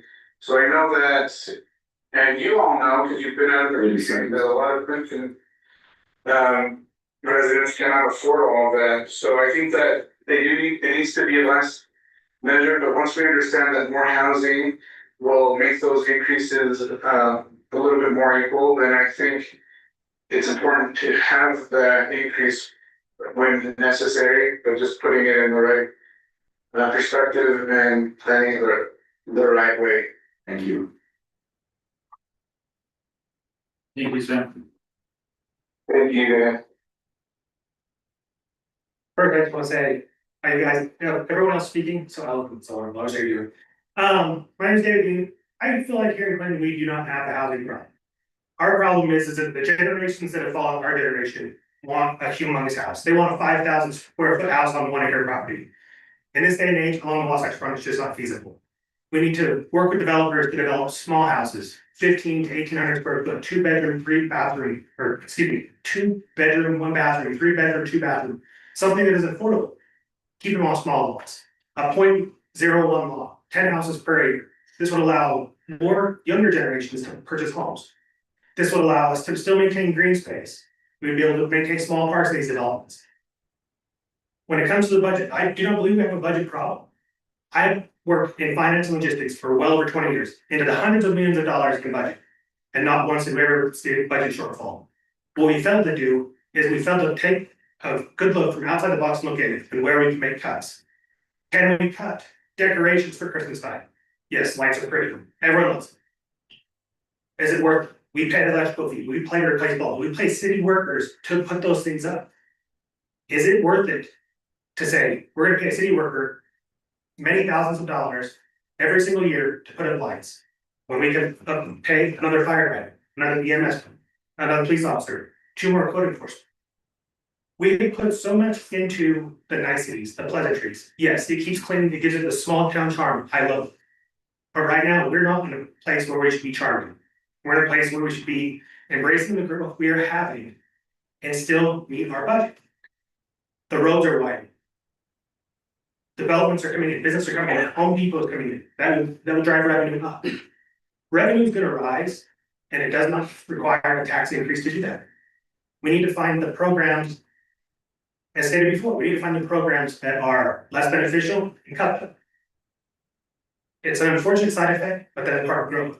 That is part of evolution, and because of that, I don't feel we have a budget problem. I feel we have a problem of not taking outside perspective and really looking in on where we can save our money and spend it wisely. And I do believe code enforcement is one of them. There's hundreds of rental properties around the city that lay vacant because a billion-dollar corporation takes us at a runoff. Thank you.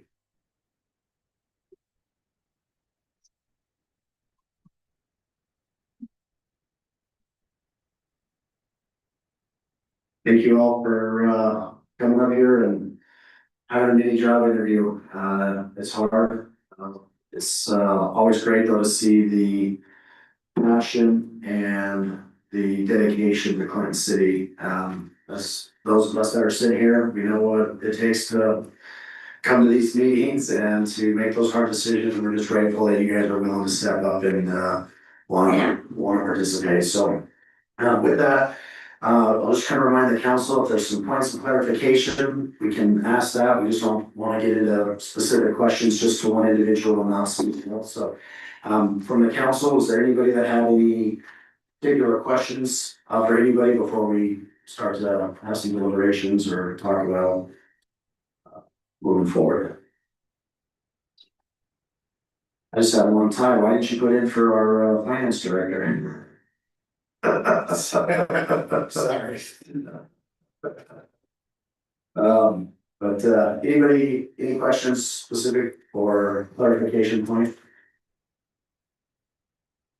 Then I think at this point, then we'll just turn time to the council to share kind of their thoughts or say thank you, and then from there, when everybody's had an opportunity to say something, we'll move into voting.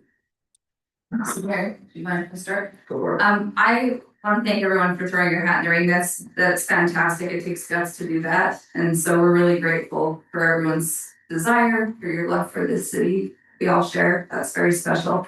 I also want you all to know that I'm not really judging you on your public speaking skills. So let that be a comfort to you because, I know that that's hard to get up here and try to find your words and that's not like the main point. So I thought it might be helpful for you to know some of the things I am thinking about. I mean, I actually called each of the candidates too personally, so I can have an individual equal opportunity conversation with each of them. Because it feels like it's never enough time, right, to know all the ins and outs. But then also, so I'm paying attention to people's past experience in the city and service, their current service in the city, their resume experience and what skills they might bring to the table. I'm thinking about fit, I'm thinking about policy preferences, I'm thinking somewhat about the election. All of those things are playing into my thoughts as I'm listening to these conversations, but I'm not judging on your public speaking, so. Thank you.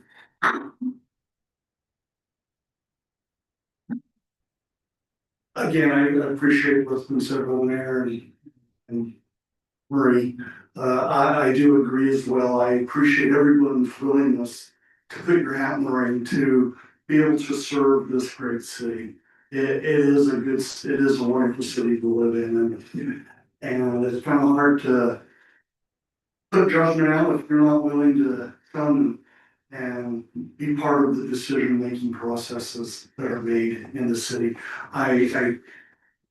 Each of you are very well qualified and have very great attributes and that would contribute to this city. And I hope that after this vote that you still see that need. We have those that are serving on our RAP tax committee, on our parks committee. We have many committees that would love to have you volunteer and give of your service. And that's how it all starts. That's how it started for me back in 2013 on the general plan committee, getting to know Tony and getting to work on the planning commission with him.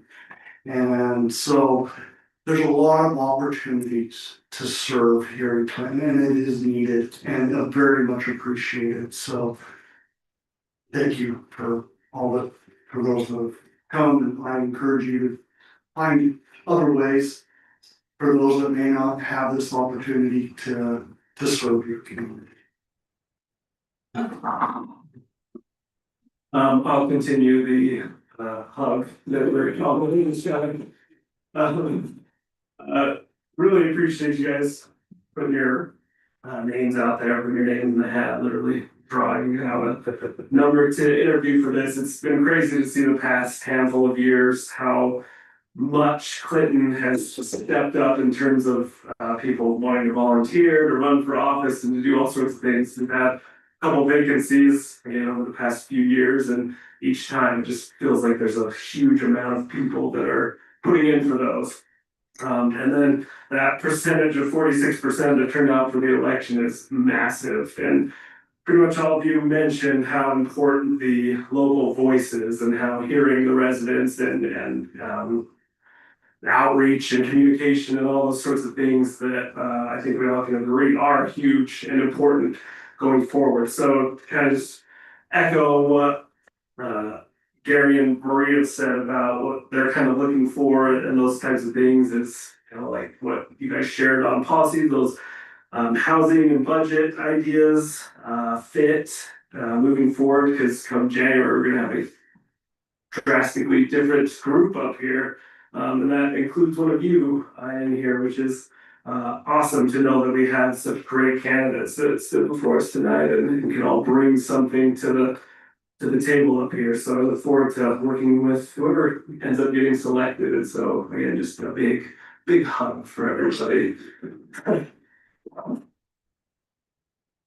I guess I'll be last to talk about things, but. Yeah, thank you. Dane's on my sorry. So having served for 2 years, it's great to have all you guys here, and there's been a lot of civic engagement going on with a lot of you that have been supporting the city, and obviously you guys have all mentioned serving on the planning commission, the RAP committee and everything like that. I'm just grateful that you guys are here to be able to fill my spot, one of you at least, and if not, I mean, like Gary said, if you wanna serve on the planning commission or run for election here in a couple of years, it's great to have more people and more voices. I'm glad that you guys are all supporting, Clinton City. I mean, like Ray said, everyone has different kind of policies, which you kind of tell that in your speaking, kind of which direction you'd go. Which is good because we all differ, we all have different opinions. And I think that's what is healthy, for government to be able to have different voices and come to a consensus. So I just want to say thank you. Councilmember Searle, did you have anything you wanted to add?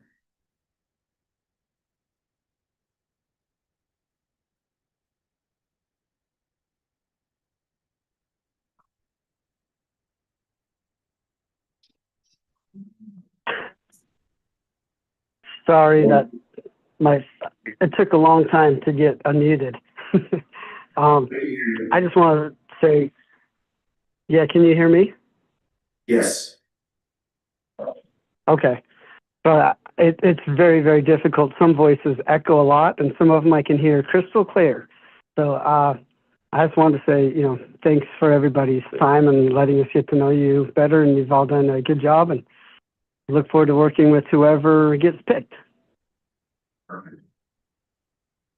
So one more thing you'll learn, I'm actually kind of excited because by having Councilmember Gray here, there's 5 people. So therefore there will be hopefully no tie because there's 5. But when we did this a couple of years ago, I actually had to be the tiebreaker vote. Councilmember Searle was one of those individuals. And it was cool because just shortly thereafter, we actually had a second vacancy and where I was able to appoint the person that didn't make it through on that tiebreaker. So again, if it doesn't go your way, please keep serving, keep coming out, keep participating because there's just an awesome opportunity to continue to serve and make Clinton better. So again, I'm kind of grateful that I get to just sit back and watch this one. But with that, I will need a motion with a name, or no, I don't think we need a motion, we just have to have people do names, yep. So Councilmember Ari, we'll start down at you and we'll just go along and we'll have our recorders jot down names and then when we're done, we'll see what the total is and then go from there.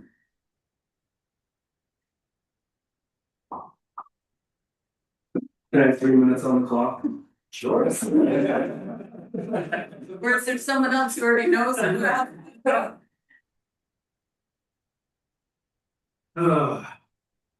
You want me to talk my thoughts out loud?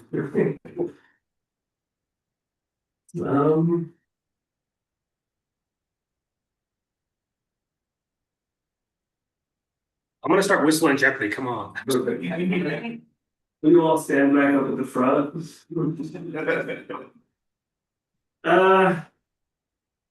I mean, honestly, the reason it is hard to pick is because I do think you all bring a lot of variety, experience, options to the table. I'd be happy to work with any of you, no matter who ends up getting picked, since I'm the first one. I guess we'll see where the rest goes. But after talking to, like Marie said, she reached out to all of you, got to chat with you on the phone. I sent an email to everybody, heard back from the majority. I was really impressed with a lot of those answers and kind of back and forth. And so just thinking really about fit and going forward in the new year with policies, ideas, and just things that I would think would help bring a nice dynamic to the table and, based off of your presentations and all that said, I would go with Sam. Thank you. Councilmember Doherty.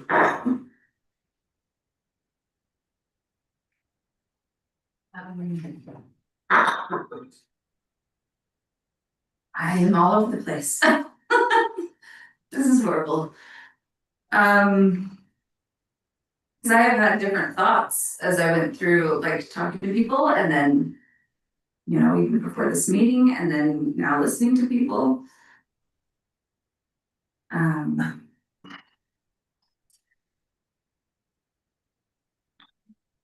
And if we have a bunch of different people, then we get another round of questions.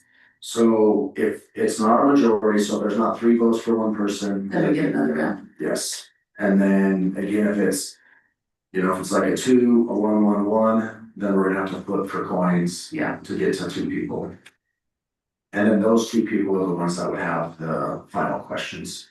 In that case, Chandra Weisbecker. Like Dane sits here, right? Okay, Dane. Can you hear me? Yes. Okay. Yeah, it's a difficult vote. I think everyone will do a good job, but I've been very, very impressed watching Jen on the Planning Commission, and so I'm going to cast my vote for Jennifer Christensen. Thank you. Austin. Councilmember Gray. Yes, for Jennifer. Yes. Yes. I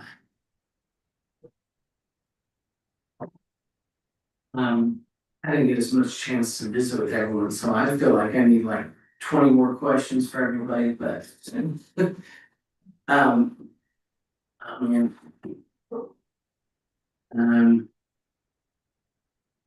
This is difficult because some of you I've just kind of met the first time, and you have great things to say. I have had the chance to meet Jen, but since I've first met some of you, I'm going to mix it up a little bit just so I can get to know you a little bit. Because I'm not ready to make a full decision. I'm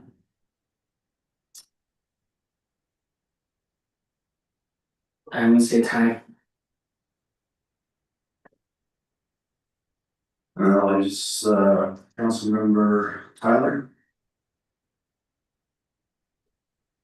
Jennifer Christensen. Okay. So that gives us a 2 and then a 1, 1, 1. And then.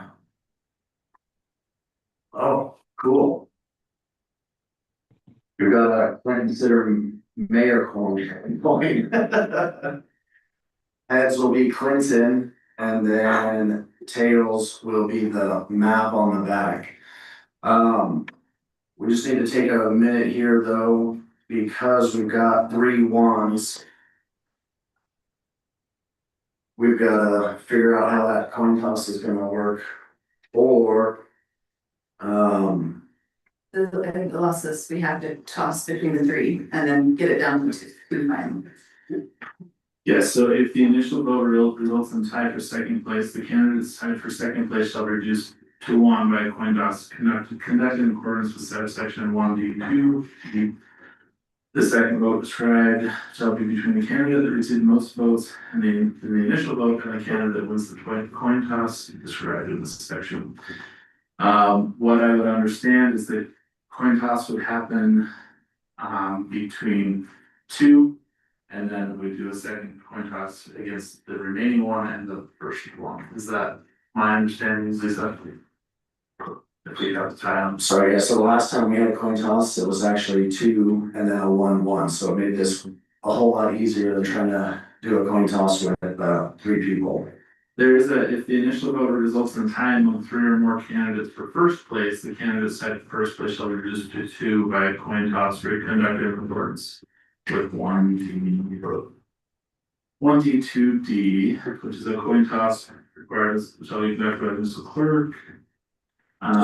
We just have to have a 3-sided. Yeah. Definitely have 3-sided. So because there's not a 3-sided coin, But I think Trevor's right. well, I think though you would almost make the most sense because it doesn't say exactly here where the 2, so let's just call it person A, B, and C.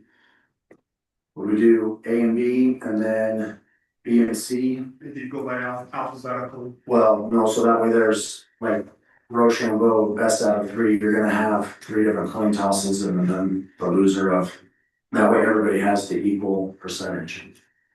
Cause if you just pick two people, then the issue is that person that didn't get picked now has an automatic advantage. So you're saying for like person A, you flip the coin, it's heads, person B, you flip the coin, it's heads. Then we can do odd man out. And then after that, then they can flip again. It doesn't say. For I feel like the Squid Games where you just did, everybody agrees upon the rules and then. So that's a potential is that you could do, most head out of heads to get narrowed down to two if possible, or one. So odd man out. Right off the get go. And then the second one has to be a heads and a tails. This is how government works, everyone. Just in my state. Why does the legislature get it together? Changes laws every single year or two when we come up with. It used to be things a lot. Yeah. Didn't realize. There's games and draws. Things have changed, yeah, it really was Squid Games thing, so. Okay, so let's do this. We'll just go ahead, just so it's on the record to make sure the council is in agreement here, try to keep it as fair as possible, since the state code does not say what happens in a three-way tie. Everyone would flip, and then the three people would flip, and the odd person would automatically lose. And that would leave two people to then have a normal coin toss. Unless they all tie. And then we'd flip again. Yep. That's fair. So, we'll just have everybody say yes or no. Does that work for you, Councilmember Harvey? Yes. Yes. Councilmember Dolan? Yes. Yes. Councilmember Searle?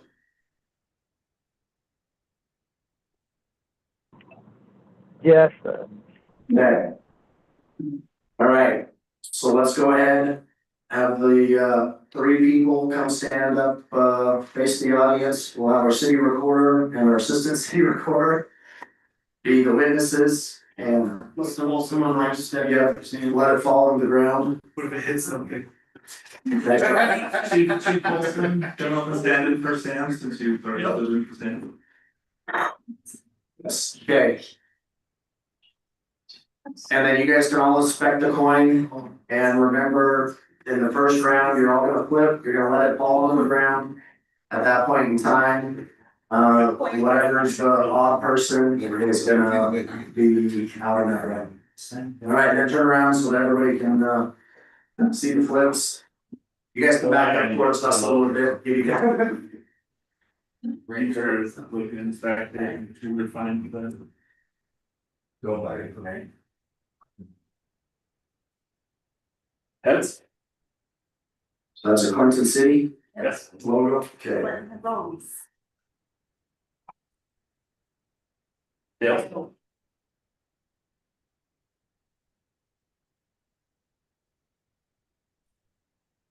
Heads. Good.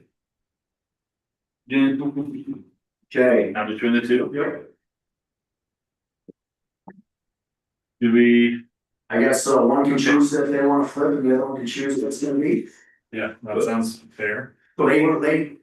Before we do that, Lisa, I had a question about this part. That I just wanted to pause before we. So. I'm just, and I need to find the exact old reference, but if the first ballot did not yield a majority, then this council should proceed to a second ballot. The second ballot's when we revote.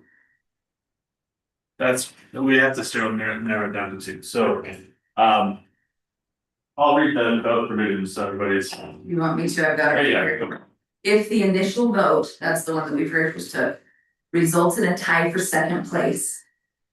The candidates tied for second place shall be reduced to one by a coin toss. Conducted in accordance with this other subsection, which is just the subsection that says you have to have a coin toss. It's not, it doesn't like provide for clarity. Which is what we're doing. Which is what we're doing, so yeah, I think we have to reduce however many they are to one first. Okay, Sharon, or Okay, so who, John, you want to, whatever you want to call him. Okay, so he flips, you gotta scream it out. Tails. Hey, Thank you. so that brings us to Sam and Jennifer. Now, you guys might all think this is crazy and stupid. I apologize, I didn't come up with the rules. This is your state legislature, so if you have any problems with that, please take it up. Karen Peterson, Mike Schultz. And again, like I say, all we have to do as a city is make sure we're trying to play by the rules and understand them as properly as we can, but a lot of them don't make sense. So with that, I think just because we've got some people here that still have some questions, why don't we just talk a little bit what other things you'd like to hear about in that final question? And then we'll form that and then let Jen and then Sam both speak to that, so. Anybody have anything in particular they'd like to hear more about or like some more clarification on? Mayor, Yes. I'd love to hear these two finalists talk more about what the voice of the people means to them. Okay. And balancing the interests of the people with the other decisions they have to make and where that lands in prioritization or whatever, how they would come up with their methodology to account for it. I'd like to hear more about working together as a team, just, you know, being here on the council and how we can work together when we don't agree better, as it was put. That is agree better. Working together and voice of people, anything else to add? See how I wanna phrase this, but balancing. This kind of goes along with voice of people, but kind of the opposite of that of how do you have what services in the city need to be presented and how do you balance that with the voice of the people versus the needs of the budget or the services provided. Does that make sense? So that'd be fair, just gonna be like, maybe if there's a conflict between what you hear from residents versus maybe what staff is saying. Yeah, that may be better. So balancing staff recommendations with the voice of people, okay? and that's kind of the same thing I was thinking too, is do you understand what a republic is and what a democracy is? And that goes with, you know, obviously, I'll explain it to you, but if you want to expand on that, of what your representative is, or are you a democracy? And then Councilmember Searle, are you good with those or anything else you'd like to add in that?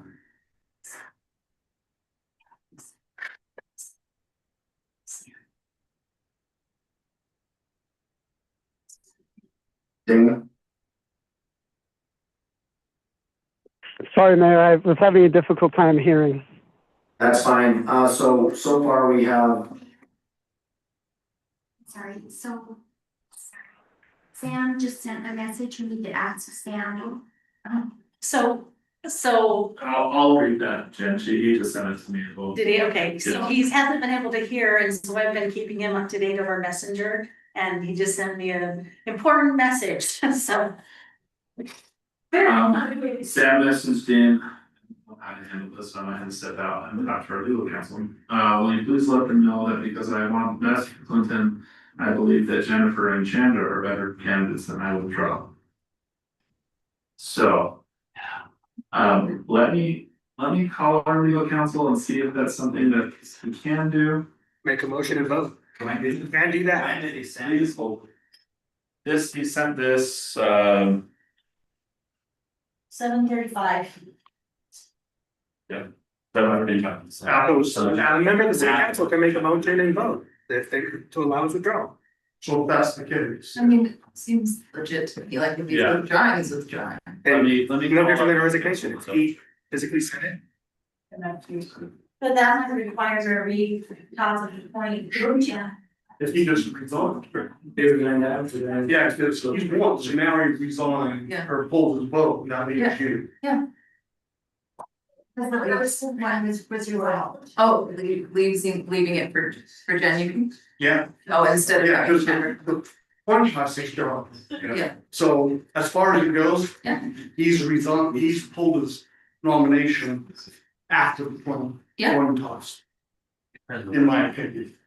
Yeah. If you pulled it after the coin toss, you would have to probably make a motion to revote with him no longer in. Well, yeah, cause where he There was says just Chandra, that- he says the word Chandra in it, it makes me wonder if he knew what the results were of the coin toss, do you know what I mean? Yeah, we didn't get that message until after the coin toss, so. Yeah. Coin toss, legit.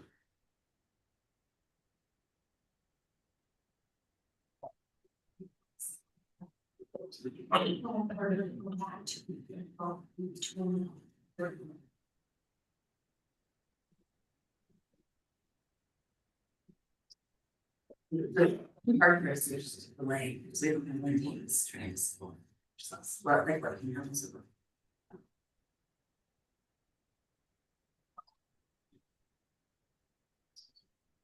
Well, yeah, for the coin toss, all they're gonna do is make a motion and cast their vote again. That's the legality of it, is someone to make a motion, you vote again with the two remainders. I do think it's important to point out that I was messaging him throughout the coin toss process and he was surprised, you know, throughout the coin toss process. Just so.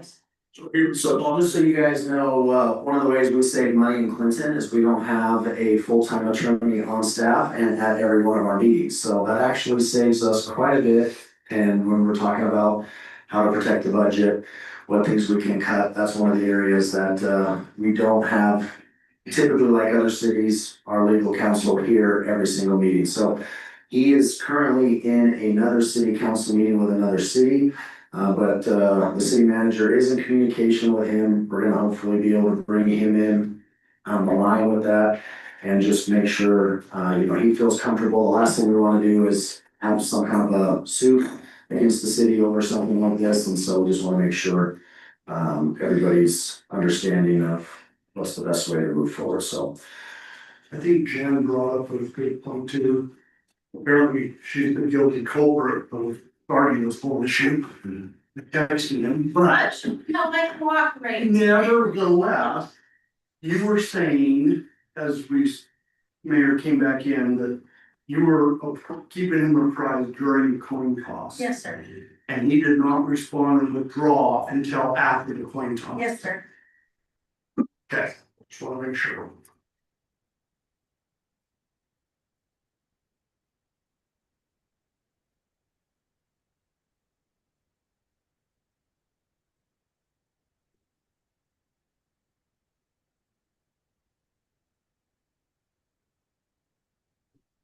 Todd says if we can do a recess, he's looking at things. I think we could also ask Sam if he still wants to withdraw, if his. Yeah, we could pressure him to be on the council. too late and wrong. Okay, we'll take a 10-minute or a 9-minute recess. We'll reconvene at 7:50. So if you guys want a drink or a snack, there's some in this next room over here. Restrooms are on this side, and we'll reconvene in 9 minutes. I recommend the council stay here and not communicate with anybody. I'm gonna use the restroom, but I'm I know, I not ready, can't. so. Okay. They're talking not. I just don't want to campaign with you. No, I think that's part of it, not talking to candidates. Yeah. Do you guys want a drink? I will grab you one. Or a That's so snack, nice. since you can't leave. Yeah. No, that's, I would think, okay, I don't know what's in there. something that's not. Water, want Diet Coke? Water, chocolate. No, I don't like the. Is there some other deck? Semi non. Oh, yeah, those things like that, whatever. Sparkling accents. How are you?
Spencer?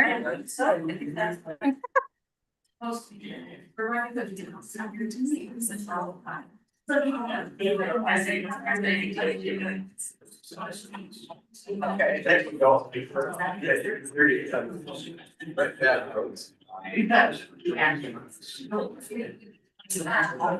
Offense.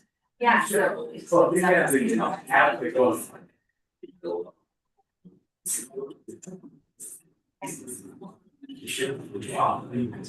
That walk. Well, last time you did like. First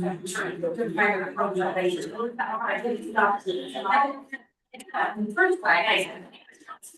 It'd be good, second place, and then I would start out yesterday, went back and still. Oh, we actually. Because it's exciting, right?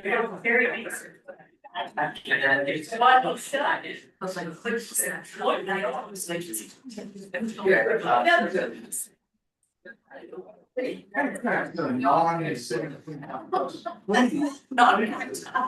Oh, I'm sure it was today.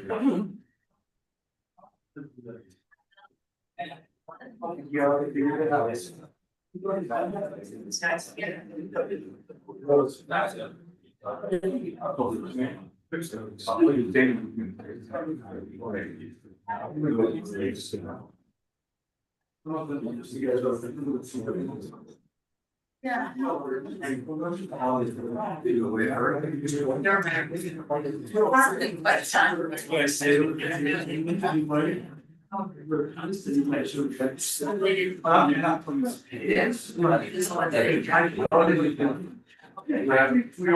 That's all right. Right, like, yeah, but, yeah.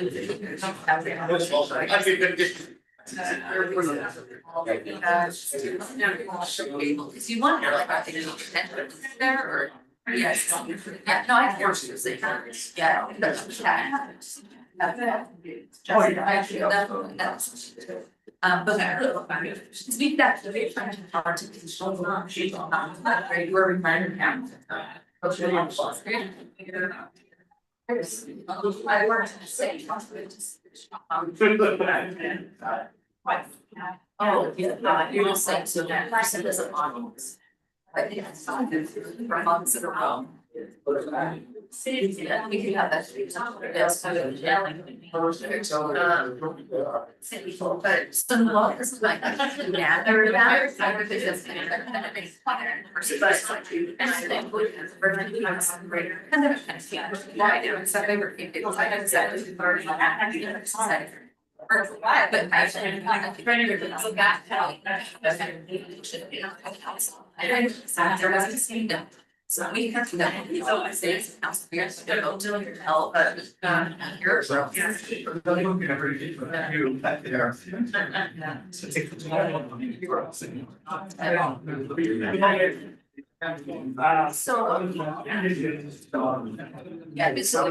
down there. No. Yeah.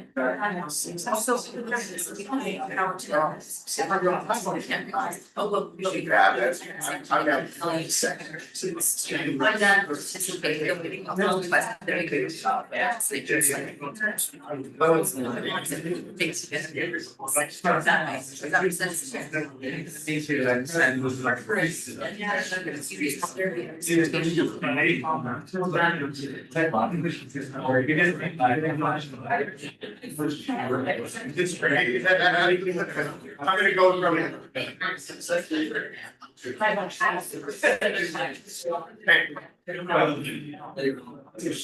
It's not, it's, yeah, so there's Ventura County. And there's, yes, and now there's. State. It's not. Yeah,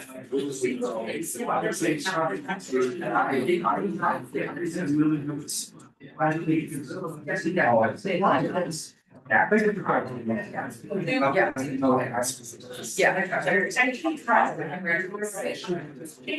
were really bad. Yeah, it's not. Me too, that's how it's on. But yes, it's go. How much? Very important. And then the conversations. I mean, It's a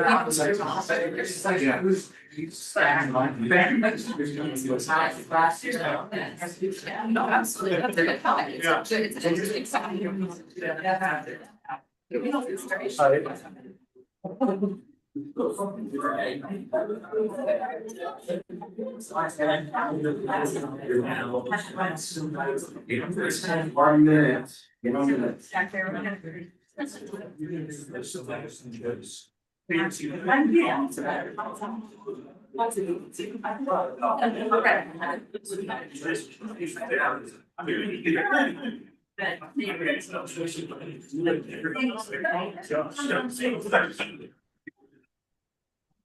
almost.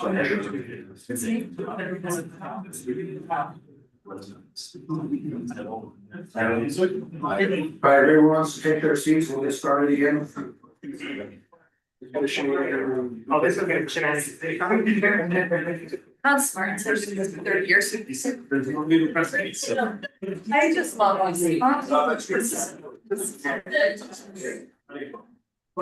We'll call Sam, so we have on the record that he's losing his name, please.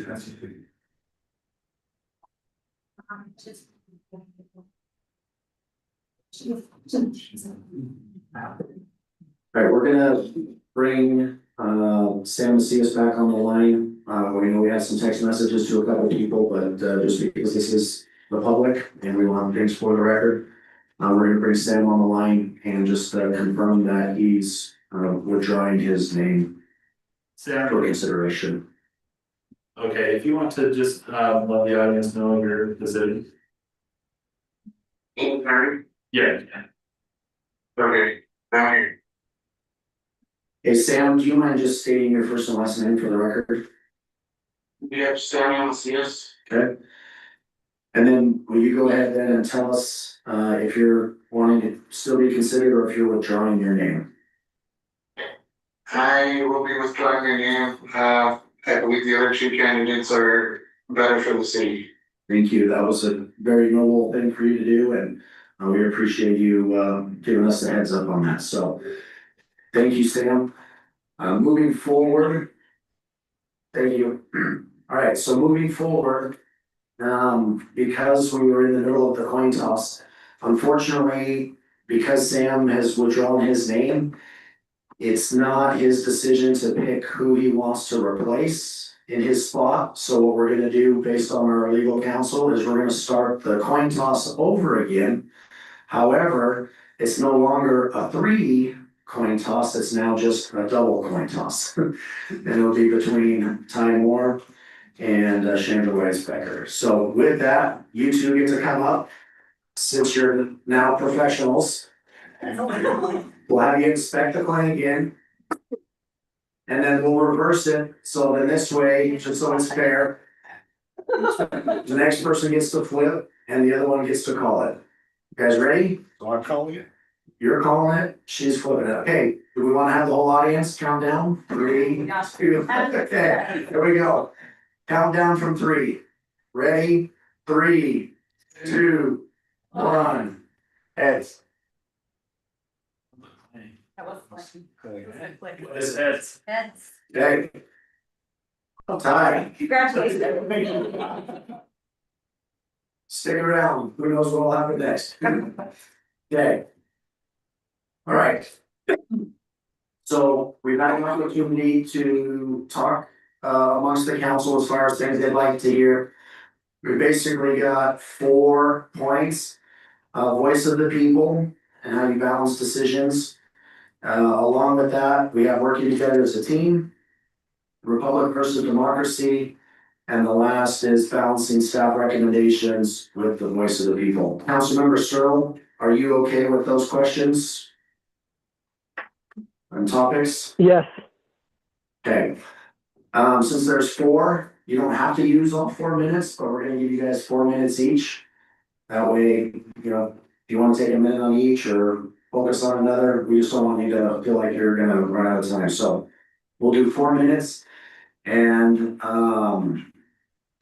let's pick who's gonna go first. You got your hat there, Lisa? I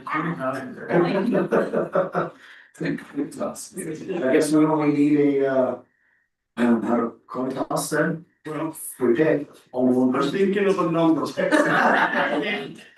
But we'll put 1 and 2 in there. Let's have them pick. That way it's easy. Okay, who has 1 and 2?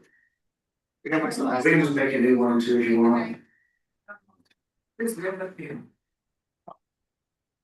That's just how.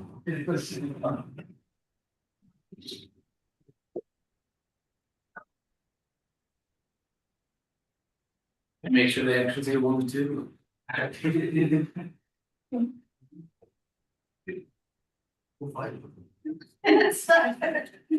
gave 1 to tie, just make sure it's not rigged.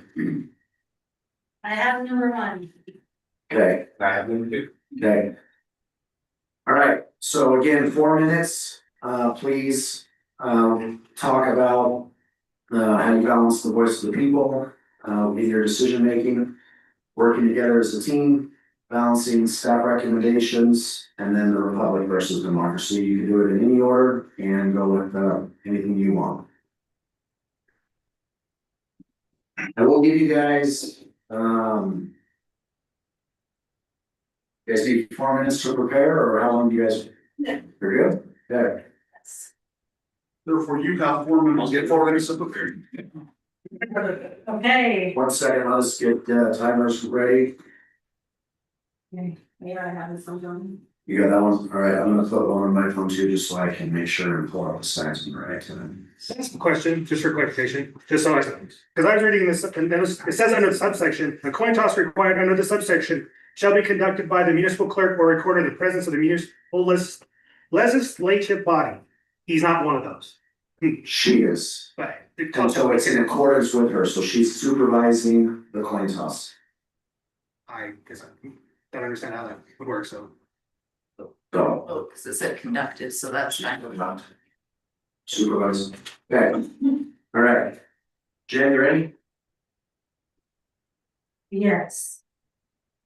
All right, so the United States of America is a democratic republic, which means that we don't have a monarchy, and it means that the voice of the people is represented through elected or in this case appointed officials. And so we care a lot about the majority, we care a lot about, of course, meeting the needs of the people and listening to their voices. But in the end, we have a very interesting form of democracy here in the United States. What it means to me to work as a team means that we have hard conversations, face to face, not behind anybody's backs, not scheming, and I'm not saying anything about anyone sitting here. I just have been in enough situations of government where I know that a lot of decision making is not forthright. I feel like working as a team means bringing in as many people as we can, who are pertinent to a decision that needs to be made. And then having the decision be made by the group of people who have been elected or appointed to represent the people. When we disagree, I feel like it's important that we don't slander, that we speak directly and honestly, that we operate with integrity. And that when we have disagreements, they are handled in a forthright way with the best will of our own hearts and the people we represent considered. How do we balance staff recommendations about the budget with what the public wants? How many members of the public do you think have looked at that 119 page budget? I saw how much work Trevor put into putting the projections together and looking at how things need to happen and gathering information from all of our department heads. I feel like it's absolutely important to recognize that people don't want to be taxed unnecessarily, but most people don't understand what is in the budget. We want all of the services, we want all of the decorations, we want all of the fun things, we want the huge fireworks, and we don't want to pay for it, and that's not how budget works. And so it's very difficult. In a situation like this, I would be sure that I listen to people, that I have an open door, that I can bring their concerns about priorities to the city council, but at the end of the day, decisions have to be made on the numbers. Okay, I missed one. Voice of the people working as a team balancing. No, I think I got a 4. I do want to say, I apologize, Spencer, I didn't get an email from you, or I would have answered it. I really do want to collaborate, and I want to be a voice of empathy and listening and participation. And I know that there are times when there's division, and there are big times that we've seen in our city where what the public wants is not necessarily in alignment with what we can even provide. I've also seen times when the public has felt like the city council didn't listen. And there's a balance there in terms of being able to offset what's required and what services we have to provide and where we need to invest with what people want. We need to listen to our constituents when we're talking about housing. We have a lot of opportunities and different choices that we can make, and the voice of the people is essential and absolutely important. But there's due diligence that's done by the members of the council and the city leadership that the public isn't involved in and doesn't know about. And that's why it's important that we have the democratic republic that we have, so that informed choices can be made as we're trying our best to work together. I was thinking, was that 0 or 30 seconds? I think this is an exciting time for Clinton City, and I think this has been a really weird night. Someone asked me, what do I want to do? Of course, I would love to serve on the city council. I'm a bridge builder, I'm a peacemaker, I'm not a peacekeeper. And the difference is that I'm not afraid to stand up when hard choices have to be made. And I want what's best for our community. Thank you.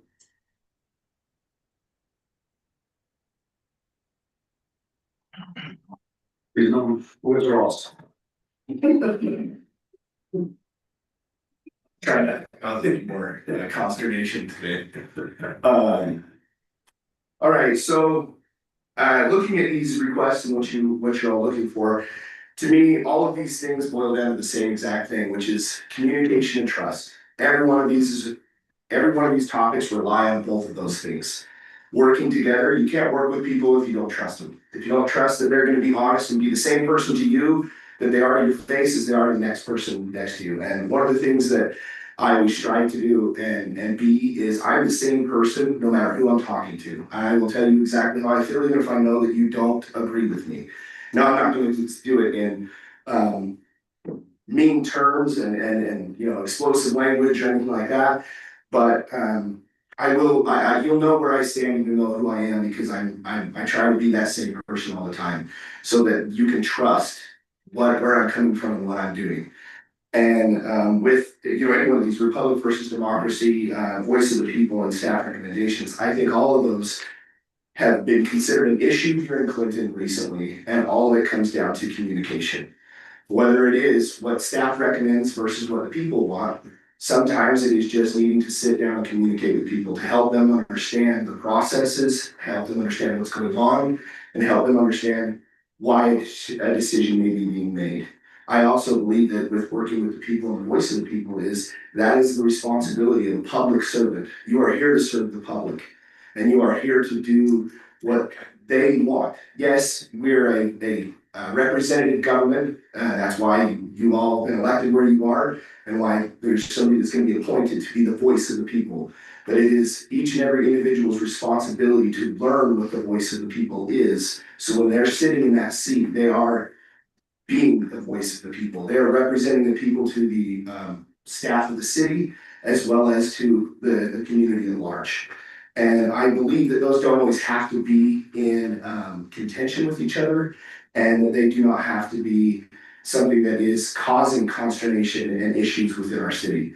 Communication, open, honest, upfront about how things are going is what gets us all back on the right page, and knowing that we're all wanting what's best for Clinton City. We all want to do what is best. We all live here, so it's not like any of us are wanting to drive the city into the ground. We want to do what's best. We want to be a part of the solution, not the problem. And that's what is key in any one of these situations when it comes to doing anything when we're on this council and we're in the public eye, is being honest, being truthful, and being the person you say you're gonna be. Thank you. Thank you. Okay, council, any clarification points? Okay. How can we make this vote super complicated? Let's not written in those. Okay. Councilmember Gordy, Oh, you're up. it doesn't matter. Okay. You both gave great answers. I was just like. So this isn't like a hit against one or the other. My vote is for Jennifer Christensen. Thank you. Councilmember Gray. Figured he's online, you can take a while to get on, so give him less. Yeah, that was great to hear some more, from both of you. I'm also gonna be voting for Jen. Councilmember Tyler. Appreciate your answers. Please put in your application for the planning commission. I'm gonna vote for Jen. And then Councilmember Searle. Well, since I really like and really respect both of these candidates, and I understand, so Jennifer has 3 votes, right? 4. Three. 4? Three votes. Sorry. Okay.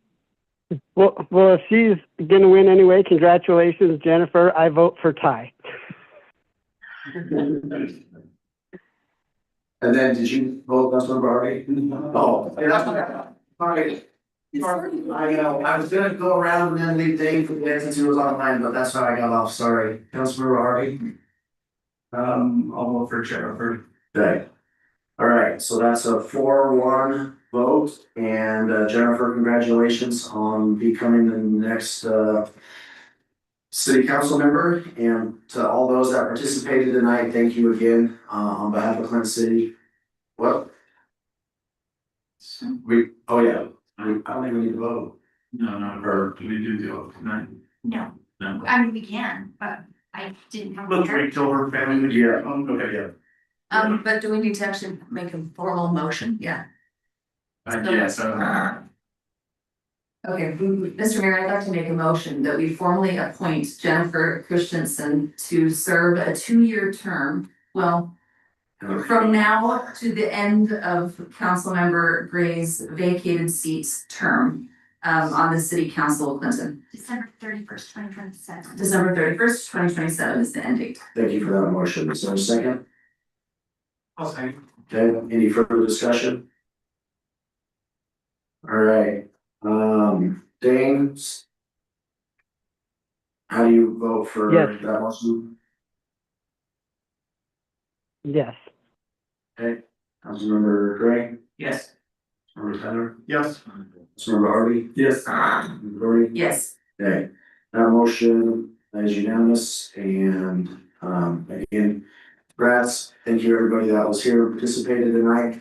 Thank you for your patience, and again, we didn't make up the rules, we're just doing our best to follow them, so thank you guys. And with that, is there a motion to adjourn? Second. All in favor? Aye. Any opposed? Meeting's adjourned. Thank you. I'm done.